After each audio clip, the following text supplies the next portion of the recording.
को उठाएंगे, खुदा की उपस्थिति में खड़े होंगे एक साथ और मेरे पीछे कहिए इस प्रकार से, जीवित परमेश्वर, मैं आज आपके वचन को सुनने जा रहा हूँ। मैं मांगता हूँ कि आपका अनुग्रह, आपकी उपस्थिति, आपकी भलाई मेरे साथ होगी।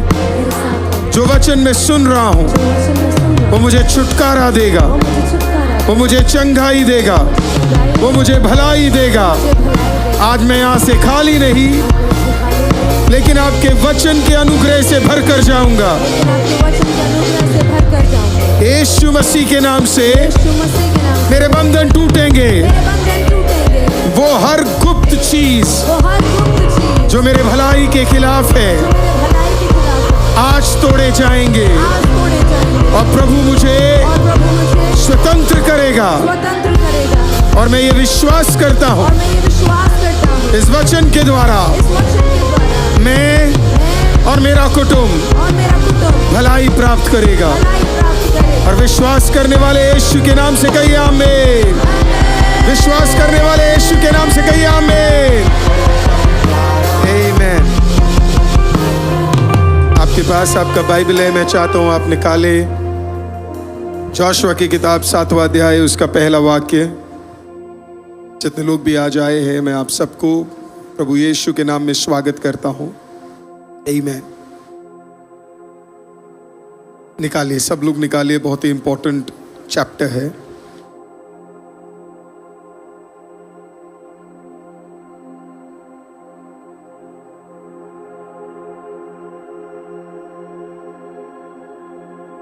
आमीन। जोशुआ की किताब 7वां अध्याय, उसका पहला वाक्य। आइए हम लोग एक साथ मिलकर इसे पढ़ेंगे। परंतु इस्राएलियों ने अर्पण की वस्तुओं के विषय में विश्वासघात किया, अर्थात यहूदा के गोत्र का आखान जो जेरावशी जब्दी का पोता और कर्मी का पुत्र था, उसने अर्पण की वस्तुओं में से कुछ ले लिया। इस कारण यहोवा का कोप इज़राइल पर भड़क उठा। आइए खुदा की उपस्थिति में बैठेंगे।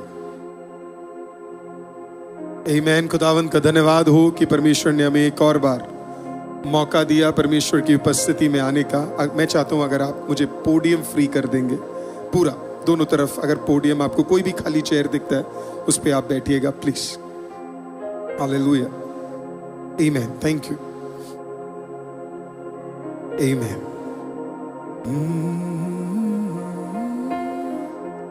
आमीन। पिछले हफ्ते खुदा के वचन को हमने सुना और हमने पिछले 3 हफ्ते कैसे डिलाइला की स्पिरिट से बाहर निकलना है हमने सीखा। आज हम वापस जोशुआ की किताब में आ रहे हैं और जोशुआ की किताब 7वां अध्याय। आज का वचन कई चर्चेस के लिए और कई सारे बिजनेस के लिए, कई परिवारों के लिए बड़ा इंपॉर्टेंट होगा। अगर आप एक बिजनेस, आप एक चर्च में हैं, आप एक सेवकाई में हैं, आप एक लीडरशिप पोजीशन में हैं, तो आज का वचन आपको बहुत ज़्यादा स्वतंत्रता देगा। जब ये चीज़ आप समझ जाएंगे तो आप समझ जाएंगे कि क्यों कई चर्चों में और कई परिवारों में और कई लीडरशिप बिजनेसेस में कई बार इश्यूज क्यों आते हैं।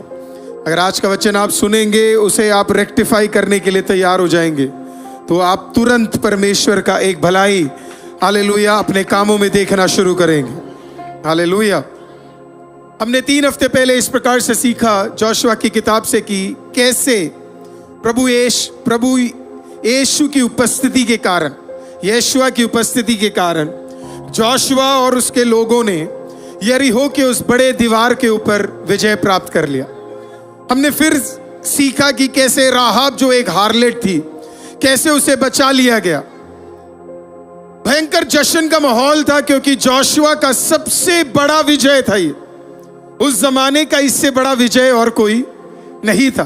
तो बड़ा ही आनंद था वहां पे, बड़ा ही आनंद था क्योंकि दीवारें टूट चुकी थी और इनको तलवार यूज करने की जरूरत ही नहीं पड़ी, इन्हें भाला यूज करने की जरूरत नहीं पड़ी, इन्हें शत्रुओं को मारने की जरूरत नहीं पड़ी, सब कुछ परमेश्वर ने कर दिया। कुछ ऐसा ही हमने औरंगाबाद में भी देखा। आप में से कितने लोगों ने देखा उस मीटिंग को?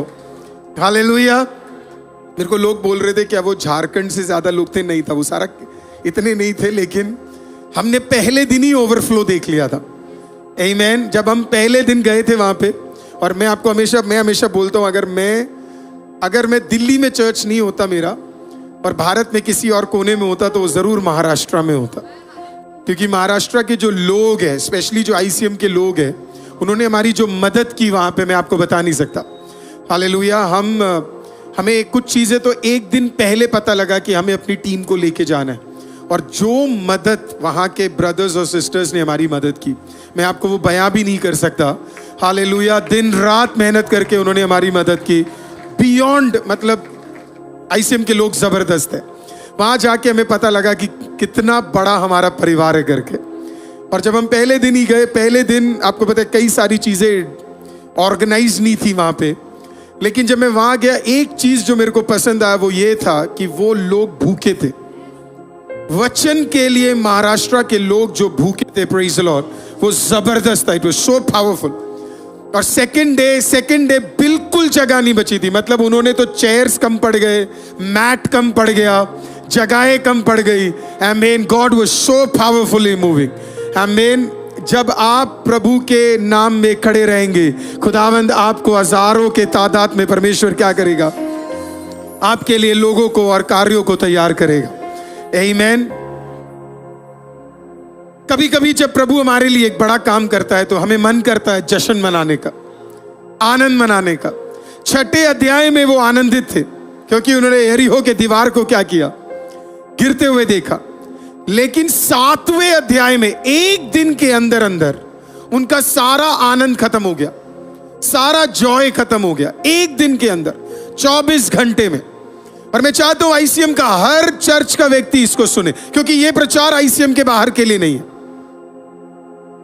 यह प्रचार ICM के लोगों के लिए, स्पेशली वर्शिप टीम के लिए, स्पेशली मीडिया के लोगों के लिए, स्पेशली सर्व करने वाले लोगों के लिए, स्पेशली चर्च के लोगों के लिए आज का प्रचार। इसके लिए आपको उतना ध्यान से आज सुनना है कि कैसे प्रभु ICM को नेक्स्ट लेवल में लेके जा सकता है,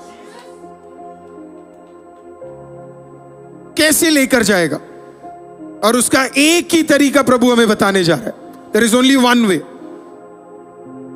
इस्राएल आनंदित है, भयंकर आशीषित है, इतना बड़ा विजय उनको मिल गया। तो अगले दिन उनके सामने एक छोटा सा शहर है, आई। कोई तो बोलिए आई। छोटा है शहर, छोटा है। तो प्रभु के दास यहोशू ने कुछ लोगों को भेजा और बोला कि पता लगा कर आओ कि इसके लिए हमें कितने सेना की जरूरत है। तो लोग गए और लोगों ने पता लगाया, और लोगों ने कहा कि ये तो बड़ा छोटा शहर है। कोई तो बोलिए छोटा, कोई तो बोलिए छोटा। छोटा चीज को नजरअंदाज मत कीजिएगा, कभी कभी वही भारी पड़ जाता है। छोटा दिख रहा था, बिल्कुल स्मॉल। वापस आए, बोला ये तो छोटा है, 2000-3000 लोग से हम इसे क्या करेंगे? हम जीत जाएंगे। जोशुआ ने कहा 2000-3000 लोगों से इससे क्या करेंगे? हम जीत जाएंगे। लेकिन 7वें अध्याय का पहला वाक्य कंजंक्शन से शुरू होता है। आपको पता है कंजंक्शन क्या है? कभी आपने इंग्लिश पढ़ा होगा तो उसके अंदर कंजंक्शन, एंड, बट वर्ड है ना, जो दो लाइंस को क्या करता है? कनेक्ट करता है। सोचो, इतना जश्न का समय है, और 7वां वाक्य शुरू कैसे होता है? आपको पता है 7वें अध्याय का पहला वाक्य परंतु, बट इंपॉर्टेंट था। बट भलाई आनी थी, बड़ा काम होना था, लेकिन उपवास किया, लेकिन प्रार्थना किया, लेकिन। मेरे से लोग पूछते आप इतना पाप का प्रचार क्यों करते हो? क्योंकि पाप हटेगा तो भलाई अपने आप आएगा, और वो जरूरी है। आप कोई भी घोषणा कर लो, पर पाप है, प्रभु आशीषित नहीं कर सकता। आप कितना भी ग्रेस प्रचार कर लो, पवित्रता नहीं हटा सकते आप प्रभु के नाम से। सोचो इतना बड़ा चीज हुआ, वाक्य शुरू कैसे होता है? बट, लेकिन, बाइबल कहती है लेकिन कोई था जिसने वहां पे पाप किया। आखान करके एक व्यक्ति था, जूडा के ट्राइब से आने वाला एक व्यक्ति ने क्या किया? पाप किया। देखिए वो वाक्य शुरू कैसे होता है? परंतु इजराइलियों ने अर्पण की वस्तुओं के विषय में क्या किया? विश्वासघात किया। Unfaithful, unfaithful. वहां पे जो वर्ड यूज किया गया है वो है व्यामुला। बट अनफेथफुल, अनफेथफुल जो वर्ड यहां पे यूज किया गया है, ये पाप को नहीं दिखाता है, ये उससे भी गहरा है। अनफेथफुल, प्रभु यीशु या प्रभु यहोवा के साथ उन्होंने विश्वासघात किया। प्रभु ने उन पे इतना भरोसा किया और उन्हें उस जमाने का सबसे ताकतवर जगह दिया, लेकिन उसके बावजूद उन्होंने क्या किया पता है? उन्होंने विश्वासघात किया। सोचिए, आपको प्रभु कुछ दे रहा है और उसके बाद आप क्या कर रहे हैं? विश्वासघात कर रहे हैं। इमेजिन, प्रभु ने हमें इतना भलाई दिया, लेकिन हम एक दिन भी खुदा के सामने प्रेयर नहीं कर पा रहे,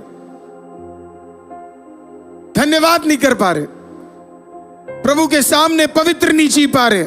ये तो एक तरीके से प्रभु के साथ क्या हुआ? विश्वासघात। कितनी चीजें जो हमें नहीं मिलनी थी, लेकिन प्रभु ने हमें दिया, और उसके तुरंत बाद हम क्या करते? विश्वासघात। आज आखान के कहानी से पहला चीज में जो मैं चाहता हूं आप समझे, वो ये है कि खुदावन के सामने हमें विश्वासघात नहीं करना है।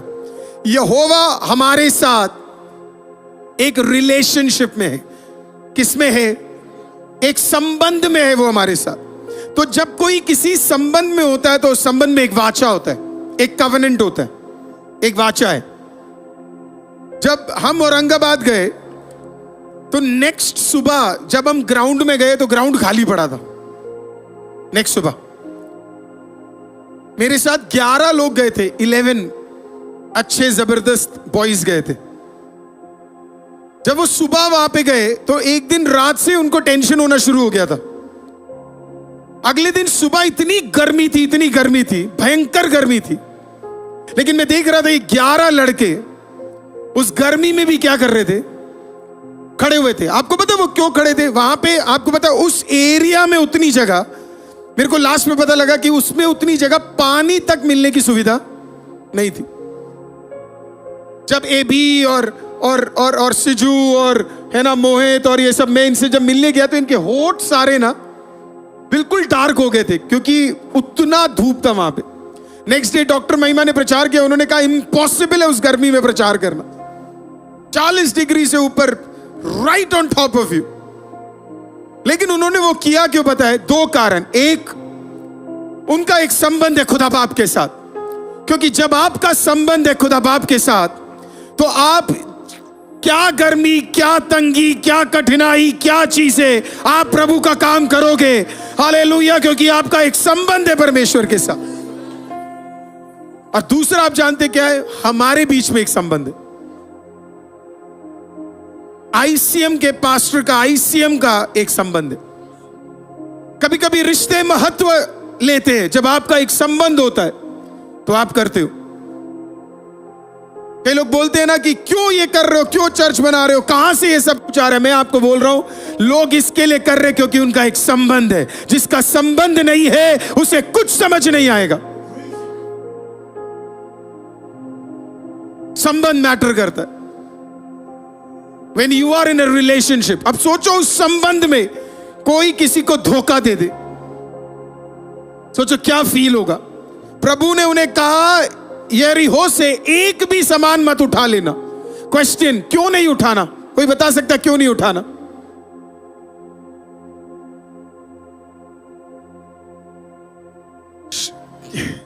क्यों नहीं उठा? उनका पहला विजय था किसी लैंड के ऊपर, किसी राज के ऊपर। और बाइबल कहती है पहला भाग किसको जाता है? पहला भाग किसको जाता है? कई लोग इस पे आर्ग्यू करते हैं, नहीं देना, ये नहीं करना, कोई बात नहीं, तू आर्ग्यू करते रहे। पहला भाग यहोवा का है। First always belongs to Jesus. मैं ज्यादा टाइट दशवांश ऑफरिंग के बारे में प्रचार नहीं करता, लेकिन मैं आज आपको, क्योंकि ये टॉपिक है, सर पहला भाग खुदा का है, वो पुराने नियम में भी था और वो नए नियम में भी है, और नए नियम में और ज्यादा है। नए नियम में बाइबल कहती है जितने में आप आनंदित हो, उतना आनंदित आप 10 में नहीं हो सकते। प्रभु को देते वक्त तो और ज्यादा आनंदित होना है।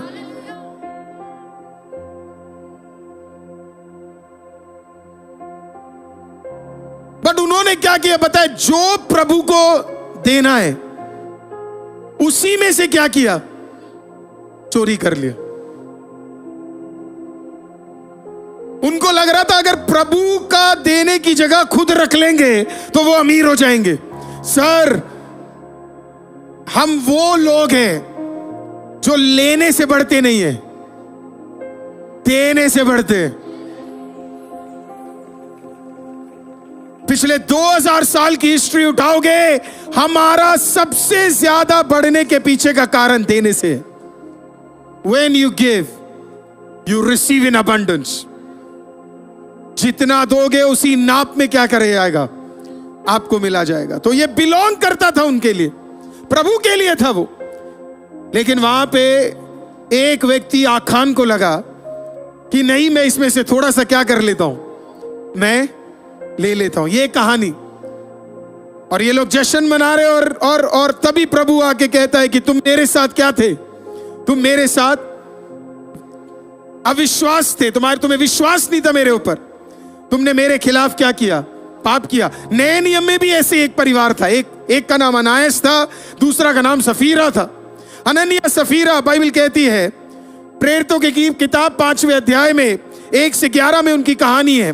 प्रेरितों की किताब 2 अध्याय में भयंकर परमेश्वर का सामर्थ उंडेला जा चुका था। ऐसा सामर्थ उंडेला गया था जिसका बयान नहीं किया जा सकता। और इसके बीच में क्या किया लोगों ने पता है, अपना सब कुछ बेचकर कलीसिया के काम के लिए उन्होंने क्या कर दिया, अर्पण कर दिया। अब ये फोर्स नहीं किया था प्रेरितों ने कि तुम्हें ऐसे करना है, लेकिन लोगों ने स्वयं आके क्या किया।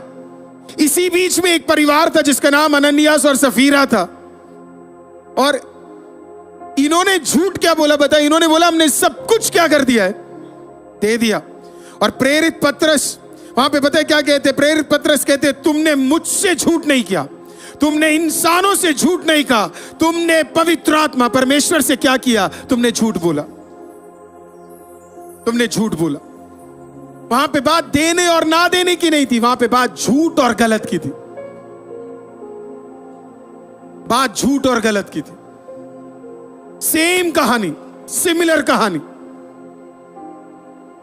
वाई? जरूरत ही नहीं थी वो करने की। क्या हमें विश्वासघात करना चाहिए परमेश्वर के साथ? ये तो अभी मैंने टिप ऑफ द आइसबर्ग प्रचार किया, अभी तो मैं मेन पे आ ही रहा हूं।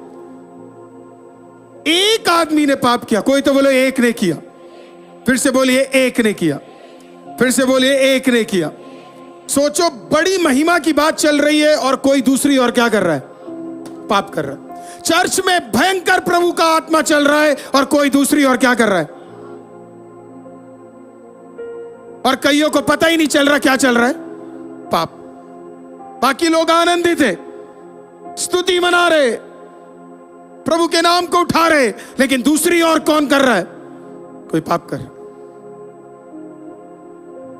आखान को जो कुछ छुपाना था, आखान ने सब कुछ छुपा के क्या किया, काम किया। उसको लगा उसके छुपाने से जोशुआ को नहीं दिखेगा, लेकिन किसको दिख रहा था पता है आपको, प्रभु को।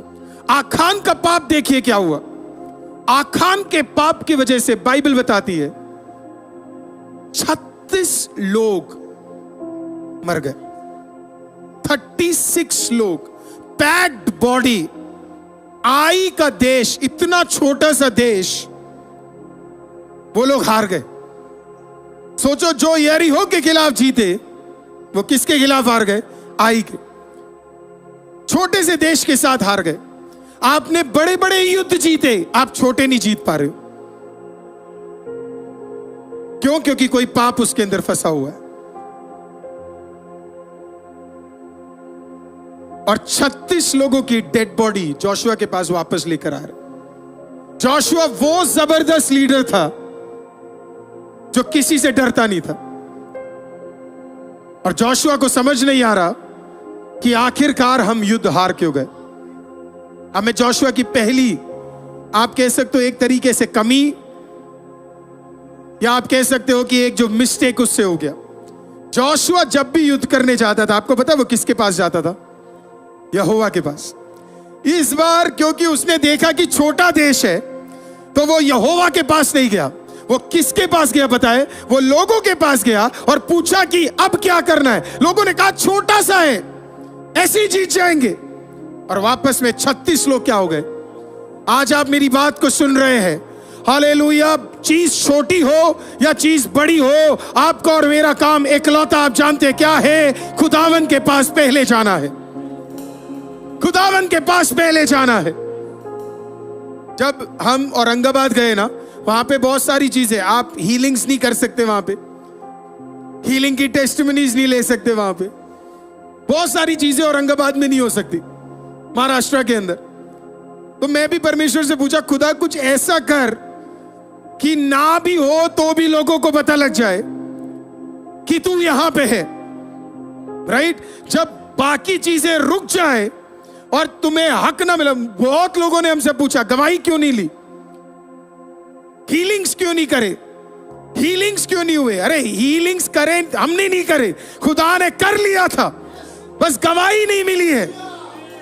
हालेलुया, क्योंकि हम ले नहीं सकते थे। तो मैं पूरे दिन प्रभु के सामने यही बात कर रहा था, मेरे माइंड में यही चल रहा था कि प्रभु ये सारी चीजें, मैं वहां पे पहुंचा, पहला चीज मैं आपको सच बोल रहा हूं, आप टीम से पूछे, ये नहीं करना, ये नहीं करना, ये नहीं करना, क्योंकि लॉ के हिसाब से सारी चीजें करनी है। तो मैंने खुदा से कहा, खुदा कुछ तो आप करो जिसका कोई तोड़ ही ना हो। प्रभु ने कहा, टेंशन मत ले, कल मैं आ रहा हूं, कल मैं आ रहा हूं और मैं सारी चीजों को क्या है मैं करने जा रहा हूं, तुझे घबराने की जरूरत नहीं है। मैं आपको बोलूं, मुझे 40 मिनट प्रचार करने के लिए मिला।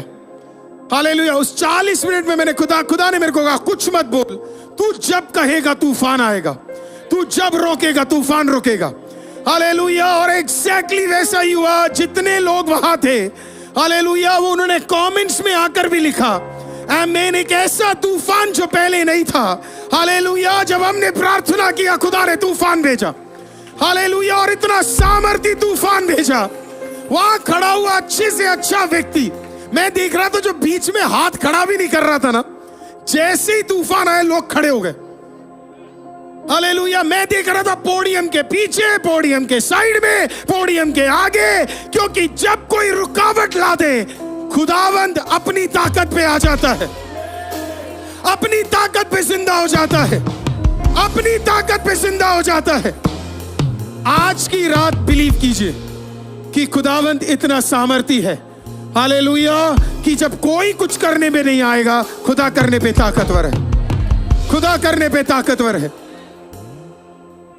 लेकिन आपको पूछना किससे है? प्रभु से।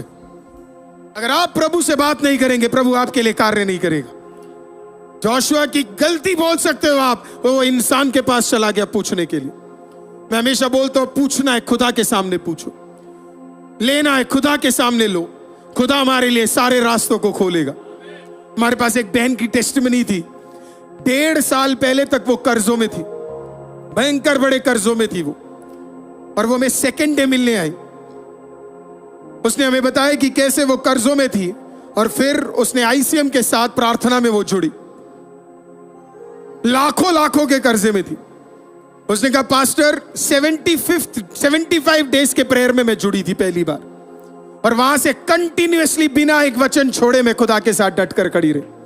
उन्होंने बोला, पास्टर मैं आपको गवाही देना चाहती हूं, मेरा कर्ज खत्म हो गया, और प्रभु ने उसको एक ऐसा मिरेकल दिया जिसमें उसको 90 लाख रुपए मिल गए। जॉन था जब वो टेस्टिमनी बताई जा रही थी, हालेलुया, 90 लाख रुपीस। उन्होंने कहा, पास्टर घर नहीं था हमारे पास, कर्ज में हम थे, 90 लाख रुपए मिले। जिस दिन मैं गया उस दिन वो गाड़ी ले रहे थे, कार ले रहे थे। हालेलुया। अगर आप विश्वास करेंगे, डट कर खड़े होंगे, प्रभु आपके लिए काम करने के लिए तैयार है, प्रभु आपके लिए कार्य करने के लिए तैयार है। जो विश्वास योग्य है प्रभु उनके लिए कार्य करेगा। कोई तो आमीन कहिए। आखान के नाम में ही, आखान के पिता के नाम में ही आखान की कमी लिखी हुई थी। इसी के लिए नाम बड़ा महत्व रखता है। जैसे मैंने कहा था, दिलाइला दलाल नाम से आती है, राइट? दलाल नाम से आती है, उसके नाम में ही था कि उसकी कमी क्या है। इसी के लिए जोसेफस लिखता है, बड़े क्लियरली जोसेफस लिखता है कि वो एक हार्लेट है। बहुत क्लियर, जितने लोगों को डाउट है आप चेक करिए, एंटिक्विटीज में बिल्कुल क्लियर लिखा हुआ है। यहूदी लोगों को 1% का डाउट नहीं है उसके अंदर। She was paid. वो आपकी प्रॉब्लम है कि आप प्रॉपर रिसर्च नहीं करते। हम प्रॉपर रिसर्च कर आते।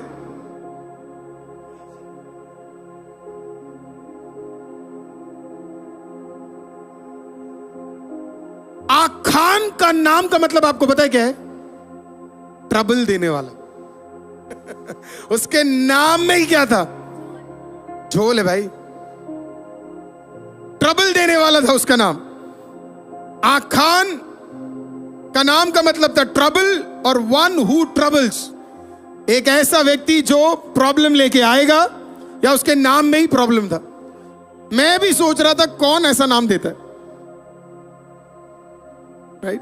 बाद में उसका नाम, पहला क्रॉनिकल 2:7 में उसका नाम बदल गया, और उसका नाम पता है क्या था? आखार। आखान से उसका नाम बदल गया आखार, द ट्रबलर ऑफ इज़राइल। इज़राइल को ट्रबल देने वाला, इज़राइल को प्रॉब्लम देने वाला। उसके नाम में ही प्रॉब्लम था। जब आप नाम दे तो सोच समझ के नाम ले, प्रभु से प्रार्थना कर नाम ले, उसके मतलब को आप समझे। अब आखान के ग्रेट ग्रैंडफादर का नाम पता है आपको क्या था? जेरा। कोई तो बोलिए जेरा। अब ये जो जेरा थे, इनकी भी बड़ा इंपॉर्टेंट है। क्यों आखान के पिताओं का नाम वहां पे लिखा गया? ताकि बाइबल चाहता है, आत्मा चाहती है कि हम इस चीजों को समझे। लिखा है कि उसके पिता के पिता का नाम जेरा था। अब इसकी कहानी क्या है? जेरा और परेस दोनों क्या है? जुड़वा भाई थे। जेरा अकेला नहीं था, जेरा के एक और भाई था जिसका नाम क्या है? परेस। कोई तो बोलिए परेस। अब परेस और जेरा दोनों के दोनों जुड़वा भाई थे। अब कहानी क्या थी? जब बच्चा पैदा हुआ, ट्विंस थे ये, मां के पेट में थे। जेरा का हाथ पेट में से पहले बाहर आया, तो जो मिडवाइफ थी, कौन? जो ताई कहते, ओके, है ना, मिडवाइफ थी, उसने क्या किया? एक स्कारलेट रोब उस बच्चे पे बांध दिया।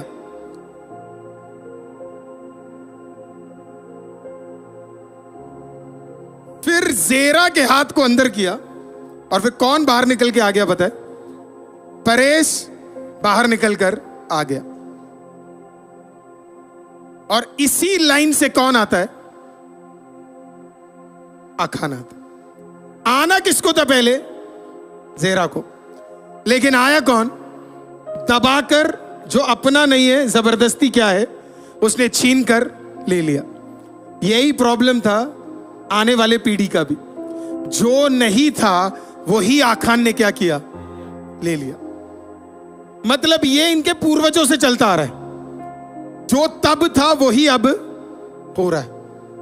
काफी बार कई नेचर जो हमारे पूर्वजों में है वही किस में आ जाता है?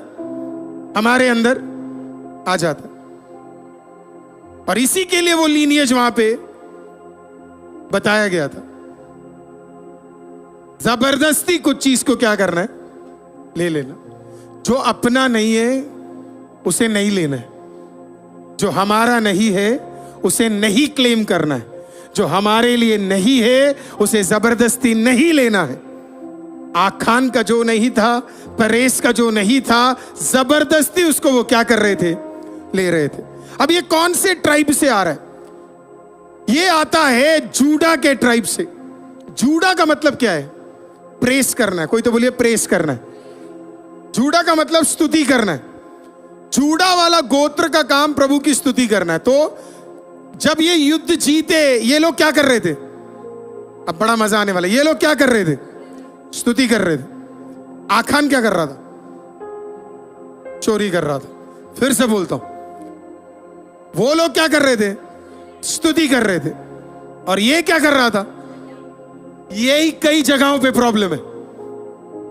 जब स्तुति करना है, आप स्तुति ना कर कर कोई बात सोच रहे हो। स्तुति के टाइम पे स्तुति करना है। स्तुति के टाइम पे आप कुछ और करने चले जाओगे तो आपको जो भलाई मिलनी है वो मिलेगी नहीं। जूडा के लोगों का मेन मकसद क्या है? प्रेस करना, स्तुति करना। और उस टाइम पे भाई गड्ढा खोद रहा था। कई लोग आपने देखे होंगे चर्च में आके उनको सारी चीजें, कई लोग चर्च में आते उनके पास नोट्स भी नहीं होते, लिखना भी नहीं है, जानना भी नहीं है, पता भी नहीं लगाना है।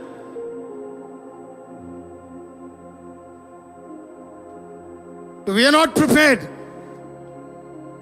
लेकिन फिर कुछ लोग होते हैं जो तैयारी के साथ आते, वो तब बैठकर गड्ढा नहीं खोद रहे होते, वो तब बैठकर प्रभु की स्तुति कर रहे होते। आप जब तक अपना नेचर नहीं बदलोगे तब तक प्रभु आपको चेंज नहीं कर पाएगा। प्रभु आपके भलाई को आशीषित नहीं कर पाएगा। प्रभु आपके लाइफ को चेंज नहीं कर पाएगा। हालेलुया। स्तुति के टाइम पे स्तुति करना बहुत जरूरी है। जब जुबान खोलना है और आराधना करना है तब आराधना करना जरूरी है। अगर आप स्तुति के टाइम पे स्तुति नहीं करेंगे, आराधना के टाइम पे आराधना नहीं करेंगे, वचन के टाइम में वचन रिसीव नहीं करेंगे, आप खाली आए थे, आप खाली जाएंगे, खुदा आपको भलाई से भर नहीं पाएगा। आज की रात अगर आप मुझे सुन रहे हैं, जूडा के गोत्र के समान बनिए। हालेलुया। आप स्तुति करने आए तो आप क्या करेंगे? आप स्तुति करेंगे। कोई भी चीज उस समय नहीं सोचना घर में खाना क्या बनाना है, हालेलुया, घर में क्या चीजें हो रही है। मूड के हिसाब से आप चर्च में नहीं आ सकते, आत्मा के हिसाब से आपको चर्च में आना है। मुझे आपके मूड से कोई फर्क नहीं पड़ता है। हालेलुया। आज का गाना सही नहीं था, अरे गाना तेरे लिए था ही नहीं, गाना तेरे लिए था ही नहीं। हालेलुया। मेरा बाइबल कहता है आत्मा और सच्चाई से दुआ करो, आराधना करो। प्रभु किसको ढूंढ रहा है? जो आत्मा में है। मूड नहीं, मूड नहीं। कई लोग कहते हैं मूड कौन सा है? मूड, मेरा मूड आज सही नहीं है। क्या नहीं है? आज गर्मी लग रही है, आज अच्छा नहीं लग रहा है, आज घर में रोटी सही नहीं बनी है ना? आज का गाना ठीक था, आज पता नहीं अजीब लग रहा है। God has nothing to do with it. आप जिंदा खुदा की स्तुति करने आए हो। अपने मूड को चर्च के बाहर छोड़ कर आओ। अपने मूड को चर्च के बाहर छोड़ कर आओ। Nothing matters. आप यीशु से मिलने आए हो। जब आप यीशु से मिलने आए हो तो आपको फर्क नहीं पड़ता है कि कौन क्या कह रहा है, कौन क्या कर रहा है, क्या हुआ था घर के अंदर। आप किसकी उपस्थिति में आए हो? आप जिंदा परमेश्वर की उपस्थिति में आए हो। You have come to meet Jesus. और जब आप यीशु से मिलने आए हो, हालेलुया, आप ठंडे नहीं रह सकते, आप मूड के बारे में नहीं सोच सकते, आप फालतू चीजों के बारे में नहीं सोच सकते। You are here to think and be with Jesus. आप यहाँ पे यीशु के साथ मिलने के लिए आए हो। जूडा का काम क्या था? प्रेस, स्तुति करना। जूडा का काम क्या था? प्रेस, स्तुति करना। और आखान क्या कर रहा था? हाँ, वचन के बीच में चार चिंताएं चल रही है। छोड़, उठा किताब, लिख, जो खुदा तुझसे बात कर रहा है। खुदा बात करना शुरू करेगा। When you are coming, let God know you are serious. प्रभु को पता लग जाए तू सीरियस मैटर के लिए आए। जब एक लॉयर जाता है, एक सीरियस लॉयर जब जाता है जज के सामने कोर्ट लड़ने के लिए, कोर्ट में लड़ने के लिए, वो कैसे जाता है आपको पता है? वो अपने फाइल्स को प्रिपेयर कर कर जाता है। आप आए हो उस महान सामर्थी जज के सामने और आप प्रिपेयर्ड नहीं हो तो कुछ तो गड़बड़ है।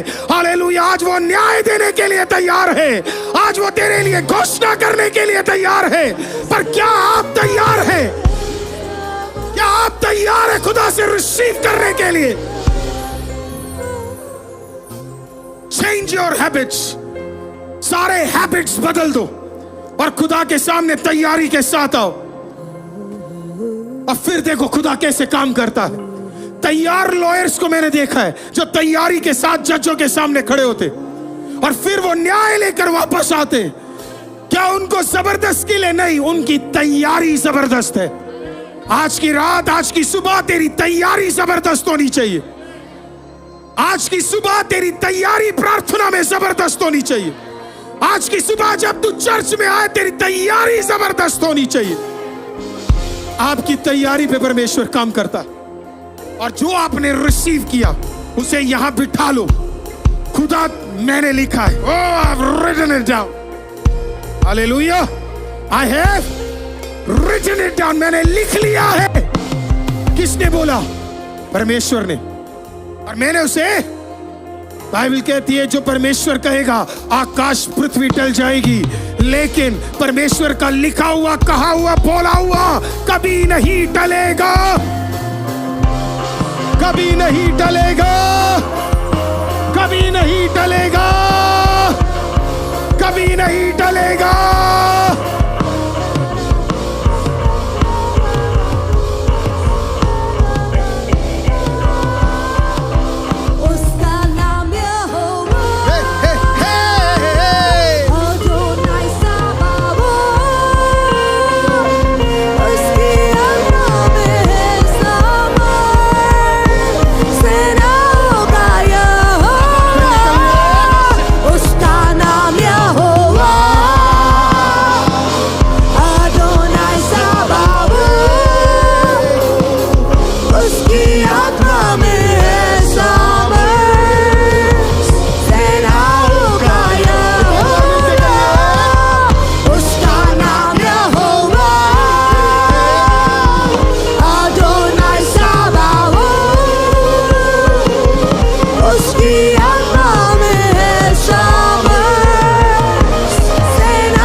Adonai Sabaoth,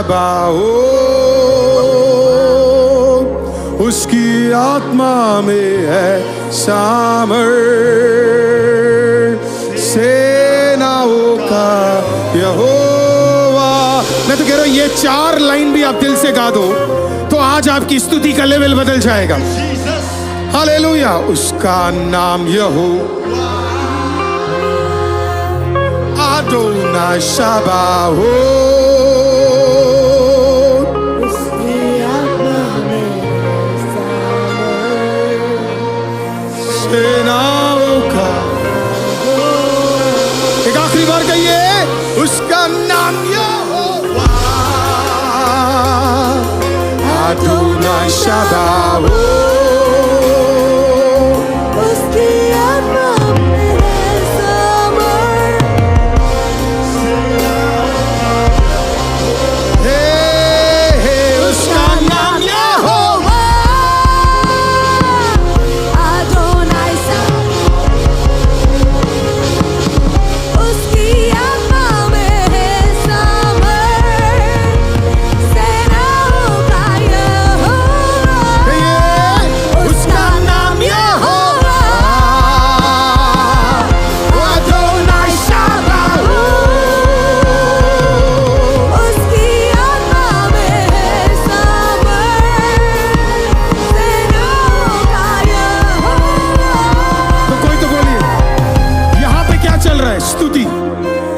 और क्या चल रहा है? मत खोदो दिमाग में, मत खोदो दिमाग को, मत परेशान हो, मत डाउट करो। सिर्फ क्या करो? सिर्फ क्या करो? कोई तो बोलो, सिर्फ क्या करो? बस और कुछ करने की जरूरत नहीं है। अगर आए हो तो स्तुति करो, अगर करो। आज प्रभु में हो तो स्तुति करो, और कुछ करने की जरूरत आपको नहीं है। इकलौती चीज जो खुदा ने आपको करने के लिए बोला वो क्या है? स्तुति। आपको परेशान होने की जरूरत नहीं है। आपका काम क्या करना है? स्तुति। दूसरे वहां गड्ढे खोदते रहेंगे। जब हामान ने गड्ढा खोदा, क्या एस्तर ने क्या किया? स्तुति, प्रार्थना, उपवास। जब बाबिलोन के राजाओं ने और वहां के प्रेसिडेंट्स ने एक साथ मिलकर दानियल के लिए गड्ढा खोदा, तो दानियल ने क्या किया? स्तुति, प्रार्थना, उपवास, प्रार्थना। जब शद्रक, मेशक, अबेदनगो के खिलाफ उस जमाने के राजा खिलाफ हो गए, उन्होंने क्या किया? स्तुति, प्रार्थना। पौलुस और शीलास को जब जेल के अंदर डाल दिया, तो उन्होंने क्या किया? स्तुति और प्रार्थना। आज की रात, आज की सुबह, इस हफ्ते, इस महीने आपका काम सिर्फ और सिर्फ इतना ही है, स्तुति करते रहो।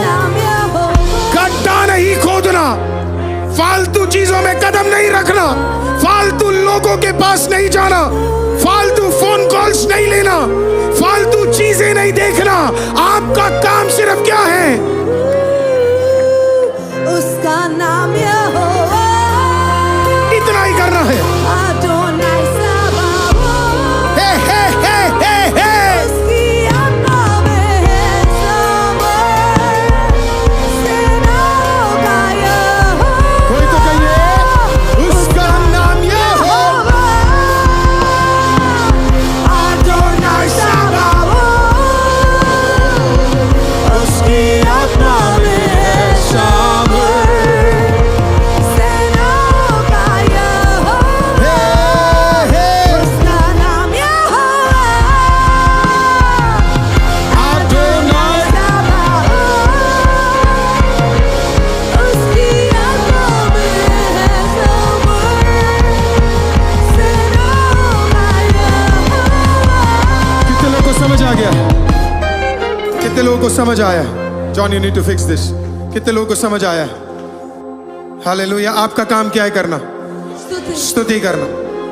क्या करना है आपका और मेरा काम? गड्ढे नहीं खोदना है, परेशान नहीं होना है। जुलाई 27 को लैंड का होगा डील, तो पक्का हो जाएगा। हमें गड्ढा खोदने की जरूरत नहीं, उससे पहले हो जाएगा। कोई तो कहिए उससे पहले हो जाएगा, कोई तो कहिए उससे पहले हो जाएगा, कोई तो विश्वास से कहिए उससे पहले हो जाएगा। हमें सिर्फ स्तुति करना है, आराधना करना है, प्रार्थना करना है, उपवास करना है, और खुदा पहले ही कर देगा सारे कामों को।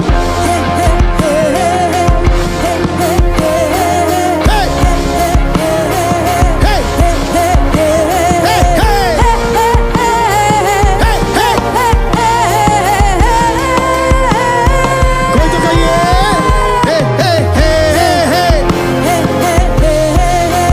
हे हे हे हे।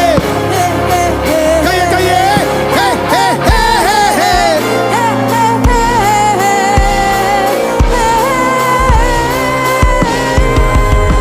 कोई तो आमीन कहिए, कोई तो आमीन कहिए, कोई तो आमीन कहिए। आपका काम क्या है करना? स्तुति करना। हमारा और बाकी का काम क्या है? बाकी गड्ढे खोदते रहे, हमें फर्क नहीं पड़ता। बाकी स्कीम करते रहे, हमें फर्क नहीं पड़ता। सब चीज एक हफ्ते में पलट जाएगा। अगर शत्रु को लग रहा है कि इस हफ्ते तेरे खिलाफ एक आया है, अभी तो इस हफ्ते और आने वाला है तेरे खिलाफ। हालेलुया। शत्रु को देख के मैं कहता तेरे खिलाफ और आने वाला है। तू वहां कितना भी बोलता रहे, अभी और चीजें आने वाली है। भयंकर बड़ी चीजें खुदा लेके आने जा रहा है। हे हे हे हे हे हे हे हे। हालेलुया। बैठिए बैठिए बैठिए बैठिए। आमेन। जीसस। सोचिए, आखान कौन से ब्लड लाइन से? स्तुति के। आप कौन से चर्च से हो?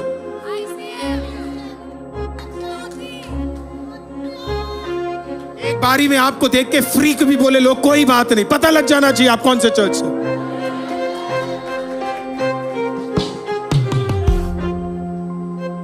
आपका ब्लड लाइन प्रभु यीशु का डीएनए है। आखान कौन से ब्लड लाइन से था आपको बताए? जूडा के। उसका काम स्तुति करना था, बटोरना नहीं था, अपने लिए लेना नहीं था। अरे खुदा है वो, तू देकर तो देखता, भर देता प्रभु उससे। इसी लाइन से कौन आ रहा है आपको पता है? जीसस। जूडा से ही कौन आया? जीसस। वो लेवी गोत्र से नहीं आया, हालेलुया, वो बेंजामिन गोत्र से नहीं आया। इसी लाइन से कौन आया? जूडा से, यीशु मसीह। जूडा से। आपका लिनिएज पावरफुल है। मुझे नहीं पता आपके ग्रेट ग्रेट ग्रेट ग्रेट कौन थे, लेकिन इस वक्त आप बदल चुके हैं।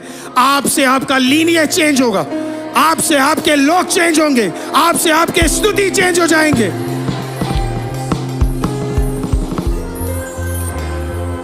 आप सिर्फ अपने लिए नहीं लड़ रहे हो, आप अपनी अगली पीढ़ी के लिए लड़ रहे हो, आप अपने बच्चों के लिए लड़ रहे हो।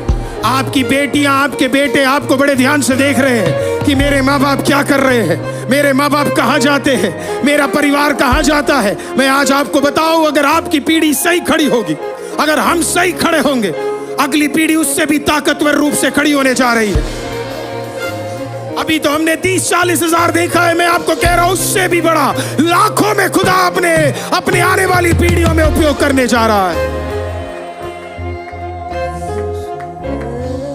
आपका काम क्या है करना? स्तुति। किसी को देख के बोलो तेरा काम सिर्फ स्तुति करना है। किसी को देख के विश्वास से घोषणा करके बोलो, 2-3 जनों के पास जाओ, हाथ मिलाओ, उन्हें बोलो आमीन, तेरा काम स्तुति करना है। जाओ जाओ जाओ जाओ। किसी के पास ऑनलाइन चर्च लिखिए अभी यीशु के नाम में, तेरा काम स्तुति करना है।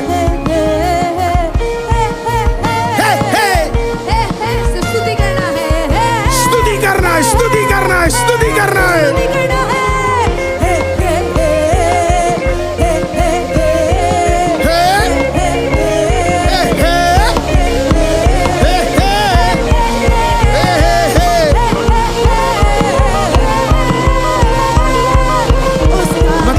शैतान वेट कर रहा होगा, इतना कुछ मैंने कर दिया, इतना कुछ मैंने कर दिया है, अब देखता हूं। और फिर आप मुंह उठाकर आ गए सुबह।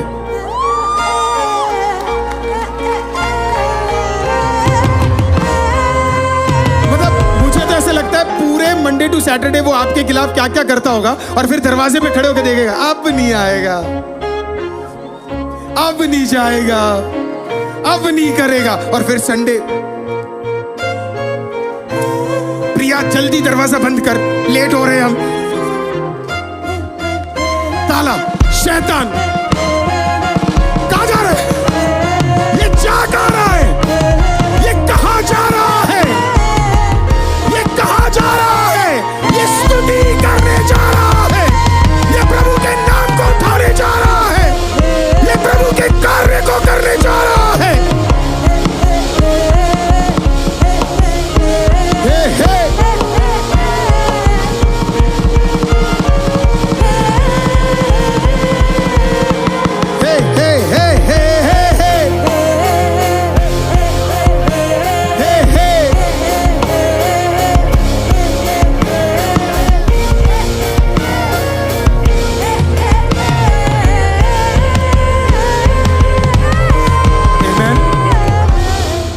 जोशुआ को भी सिर्फ किसके पास जाना था बताए? खुदा के पास। सिर्फ पूछना था खुदा मैं क्या करूं, और खुदा बोलता कुछ नहीं करना, इस इतने बड़े को गिरा दिया, ये चीज ही क्या है, इसको भी गिरा देता। पर he did not go to God, वो प्रभु के पास नहीं गए। हालेलुया। आगे हम देखते हैं कि हर बार जोशुआ प्रभु के पास जाता है। हालेलुया। हर बार प्रभु के पास जोशुआ काउंसिल लेता है। आपको भी हर बार किसके पास जाना है? यहोवा के पास। कोई भी परिस्थिति हो, आपको सिर्फ क्या करना है? स्तुति करना। गड्ढे नहीं खोदने। प्रभु सारे चीजों को अपने आप क्या करेगा? प्रभु करेगा। हर चीज को प्रभु अपने आप करता चला जाएगा।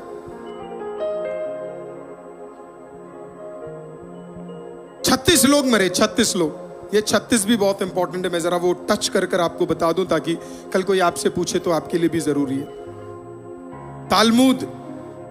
तालमुद की जो किताब है, यहूदियों की जो किताब है तालमुद में सनहेड्रिन 44 नंबर अध्याय उसका पार्ट ए में लिखा है यही कहानी, यहोशाफात की कहानी उसके अंदर भी लिखी गई है। और उसके अंदर वो बोलते हैं कि आई के 36 लोग मर गए, और फिर वो समझाते हैं कि 36 ही क्यों मरे, 36 ही क्यों मरे, ये भी जानना बहुत जरूरी है। कुछ चीजें जो बाइबल में होती है वो आपको क्रॉस रेफरेंस में यूज करना पड़ता है, तभी आपको समझ आता है क्या उसका मतलब है। 36 लोग मरे। तालमुद कहता है 36 लोग इसके लिए मरे क्योंकि यहूदियों की परंपरा में जो पूरा राइचस सिस्टम है वो कितने धर्मियों के ऊपर टिका है? 36 धर्मियों के ऊपर। इसी के लिए सनहेड्रिन में टोटल कितने लोग थे? 72। 36 फरीसी और 36 सादुसी। राइट, क्लियर हो गया? पुराने नियम में 36 किसको दिखाता था बताए? धर्मियों को। पूरा धार्मिक सिस्टम किस पे टिका होता है? उनके हिसाब से 36 उन लोगों के ऊपर टिका है। एक आदमी के पाप ने वो 36 धर्मियों के काम को खत्म कर दिया। एक आदमी के पाप ने, एक आदमी के गलती ने 36 धर्मियों के कामों को, पता है मैं वहां सोच रहा था वो जब 36 लोग मरे होंगे ना, वो उन्हें समझ ही नहीं आ रहा होगा कि वो युद्ध हार क्यों रहे। उन्हें पता ही नहीं युद्ध इसके लिए हार रहे क्योंकि पीछे कोई गलत कर रहा है।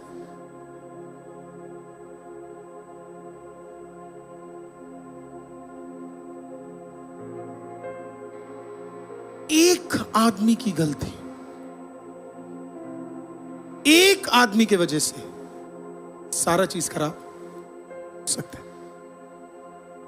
वो पिलर ही टूट गया क्योंकि एक आदमी ने क्या किया? पाप किया। एक आदमी की गलती।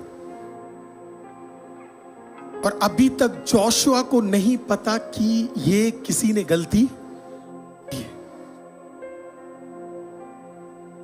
One person's mistake। और लोग कहते कि एक आदमी की गलती से कुछ नहीं होता। सर बाइबल पढ़ो। कई तो अब ये भी बोलेंगे नहीं परमेश्वर ने करवाना था ये चीज। कुछ नहीं, प्रीडेस्टिनेशन जाके सीखो, थियोलॉजिकली वेल ट्रेन्ड हो, सिस्टमैटिक थियोलॉजी सीखो। प्रभु कभी किसी से गलत नहीं करवाता, और प्रभु ने जूडा से भी गलत नहीं करवाया। किसी से प्रभु गलत नहीं करवाता। बहुत बड़ा स्टेटमेंट है अगर आप ये बोलते हो। आपकी पूरी थियोलॉजी गड़बड़ा हो गई है। मेरा परमेश्वर ना गलत करता है और ना मेरा परमेश्वर किसी से गलत करवाता है। वो पाप का सहभागी नहीं है, कभी नहीं है। एक आदमी की गलती डॉनी, वन पर्सन्स मिस्टेक, पूरा इजराइल भुगतने लगा। एक आदमी की गलती, एक आदमी, एक बहन, एक भाई की गलती आज भारी पड़ सकती। कलीसिया उतना इंपॉर्टेंट जगह है कि एक का मिस्टेक दिक्कत कर सकता है। जोशुआ को पता ही नहीं ये सब हो रहा है करके। जब वापस आए तो 36 लोग, डेड बॉडी कितनी वापस आई है? 36 डेड बॉडी। सोचिए उस आदमी पे क्या गुजर रहा होगा। कल उसने यरीहो की दीवार को टूटते हुए देखा और आज उसने 36 लोगों को मरते हुए देख रहा है। वो लीडर जो परमेश्वर में डटकर खड़ा था, वो लीडर जो परमेश्वर के वचनों में खड़ा था, वो लीडर जो परमेश्वर के कामों में चलता था, उसके सामने एक व्यक्ति की वजह से 36 लोग। सोचिए कितना इफेक्ट हो रहा होगा जोशुआ को। मैं अब आगे कुछ बोल रहा हूं जो शायद कई लोगों को पसंद ना है। कभी जिंदगी में किसी चर्च को तोड़ने का काम मत करना, ना उनके साथ संगति रखना। कई लोग क्या करते हैं आपको पता है? कोई एक व्यक्ति घुस जाता है और फिर वो चर्च तोड़ता है। कभी कभी एक व्यक्ति की वजह से क्या होता है आपको पता है? कलीसिया खत्म हो जाती। कभी कभी एक परिवार क्यों टूटता है आपकी वजह से, पता है आपको? एक व्यक्ति की वजह से। कभी कभी बिजनेसेस खत्म हो जाते हैं, आपको पता है किसके वजह से? एक व्यक्ति की वजह से। और जोशुआ को पता ही नहीं, जोशुआ रो रहा है, वो मृतक शरीरों को देखकर वो क्या कर रहा है? वो रो रहा है।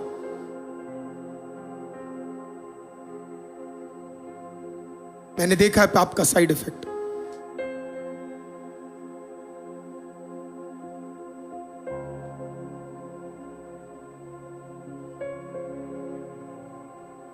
Someone said this, the closer you get to Jesus, the lesser you will have people next to you. जितना तुम खुदा के करीब जाओगे, उतने ही लोग तुम्हारे साथ कम होते चले जाएंगे।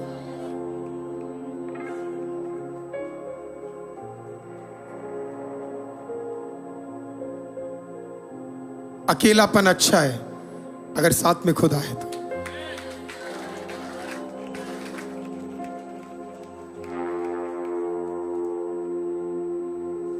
और आई में उसने वो पाप किया, आखान ने। मैं सोच रहा था आखान कितना कठोर आदमी है, 36 डेड बॉडी उसके सामने आ गई, लेकिन उसको तब भी दुख नहीं हो। यही होता है पाप करने वाले लोगों का सबसे बड़ा प्रॉब्लम। उनके सामने चीजें बिगड़ रही होती है, खराब हो रही होती है, और वो तब भी अपने आप को डिफेंड करते।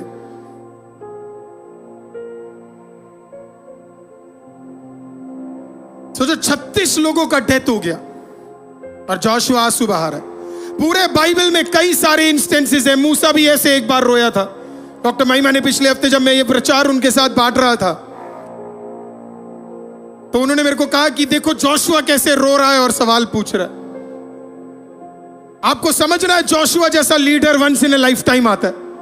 ये लीडर्स बार बार नहीं आते। खतरनाक लीडर था वो, प्रभु में डट के खड़े होना, विजन वाला लीडर था वो। विजन था उसके पास बहुत सॉलिड, और कमी उसमें नहीं थी, कमी किसी और में था। बस उसकी कमी क्या थी कि उसे पता नहीं कि उसी के नाक के नीचे कोई पाप कर रहा है। उसी के पाप उसी के नीचे कोई गलत काम कर रहा है। बस उसकी गलती शायद यही थी कि उसको यह पता नहीं पड़ा। और फिर बाइबल बताती है वो ऐसे रोया खुदा के सामने। बाइबल का सबसे जबरदस्त प्रार्थनाओं में एक प्रार्थना थी कि जोशुआ परमेश्वर के पास गया और उसने क्या किया आपको पता है? उसने अपना फेस डाउन किया। उसने अपने कपड़े को क्या कर दिया पता है? उसने फाड़ दिया और वो ग्राउंड में जाकर वो लेट गया और प्रभु के आर्क के सामने वो वहां पे पूरी शाम तक वहां पे बैठा रहा। ये सिर्फ एक लीडर ही इस पेन को महसूस कर सकता है जिसको प्रभु ने चुना है। हर कोई इस पेन को महसूस नहीं कर सकता। जब आप एक दिन लीडर बन जाओगे, सेवक बन जाओगे, किसी बड़े बिजनेस के आप एंटरप्रेन्योर बन जाओगे, आप एक लीडरशिप पोजीशन में आओगे, आप एक माँ बाप बनोगे, आप एक पति पत्नी बनोगे, आप एक बड़े ओहदे पे आओगे, उस दिन आपको पता लगेगा जब चीजें आपके सामने टूटेगी और आपको पता ही नहीं क्यों टूट रहा है।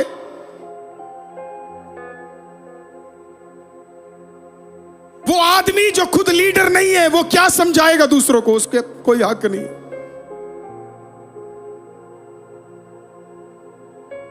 बाइबल बताती है कि वो गया खुदा के सामने and he tore his clothes, उसने अपने वस्त्र फाड़ दिए।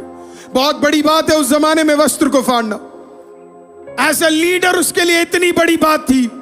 लोग अब उस पर क्वेश्चन कर सकते थे कि तेरे कारण 36 लोग, तेरे कारण 36 लोग मरे। और जोशुआ को शायद ये लगा भी होगा कि मेरे कारण, क्योंकि उसे नहीं पता तेरे पीछे, तेरे कांग्रीगेशन के अंदर, तेरे लोगों के बीच में कोई पाप कर रहा। उसे नहीं पता। कपड़े फाड़ दिए, घुटने पे बैठा, रात तक, शाम तक संदूक के सामने बैठकर वो रो रहा है कि परमेश्वर ये क्या हो रहा है। उसने कहा इससे बढ़िया तो हम यर्दन के उसी पार रहते, तू हमें यर्दन के पार क्यों ले आया? क्यों हमें इस छोटे से लोगों के सामने हमें क्या करा? हमें हरवाया।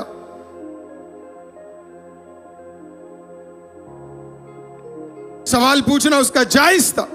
सवाल क्यों पूछ रहा था वो? क्योंकि उसे पता है वो धर्मी था। सवाल पूछने के पीछे भी एक कारण होता है। You do not ask. हर कोई नहीं पूछ सकता परमेश्वर मेरे साथ गलत क्यों हो रहा है। पूछने वाले को देखना चाहिए कि वो खुदा के सामने किस प्रकार से डटकर खड़ा रहा है। जब दाऊद बत्शेबा के साथ पाप में नहीं गिरा, उससे पहले उसने एक भजन संगीता लिखा, एक नहीं दो लिखा, जहां पे उसने सवाल पूछा कि परमेश्वर मैं दुआ करता हूं, मैं आराधना करता हूं, लेकिन मेरे खिलाफ के लोग बढ़ते जा रहे हैं। मैं तेरे साथ धर्मी बनकर जी रहा हूं, पर मेरे खिलाफ के लोग बढ़ते जा रहे हैं, शत्रु मेरे खिलाफ है। और खुदा ने उसे देखकर कहा, तू उनका शुरुआत देख रहा है, मैं उनका अंत देख रहा हूं, क्योंकि तेरा अंत जबरदस्त होने जा रहा है।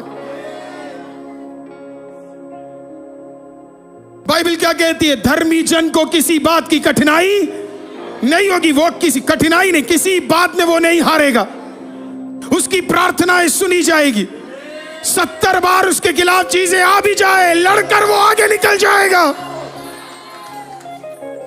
Joshua had every right to ask God कि परमेश्वर ये क्यों हुआ? 36 लोग। सोचिए, जोशुआ एक यहूदी था, उसे समझ आता है 36 का मतलब क्या है। उसे समझ आता है कि 36 का मतलब पूरा सिस्टम हिल गया है। उसे समझ आ रहा था, और वो बार बार सोच रहा है कि क्यों हो रहा है, क्यों हो रहा है। He started questioning himself and then he started questioning God. वो परमेश्वर से सवाल पूछने लगा।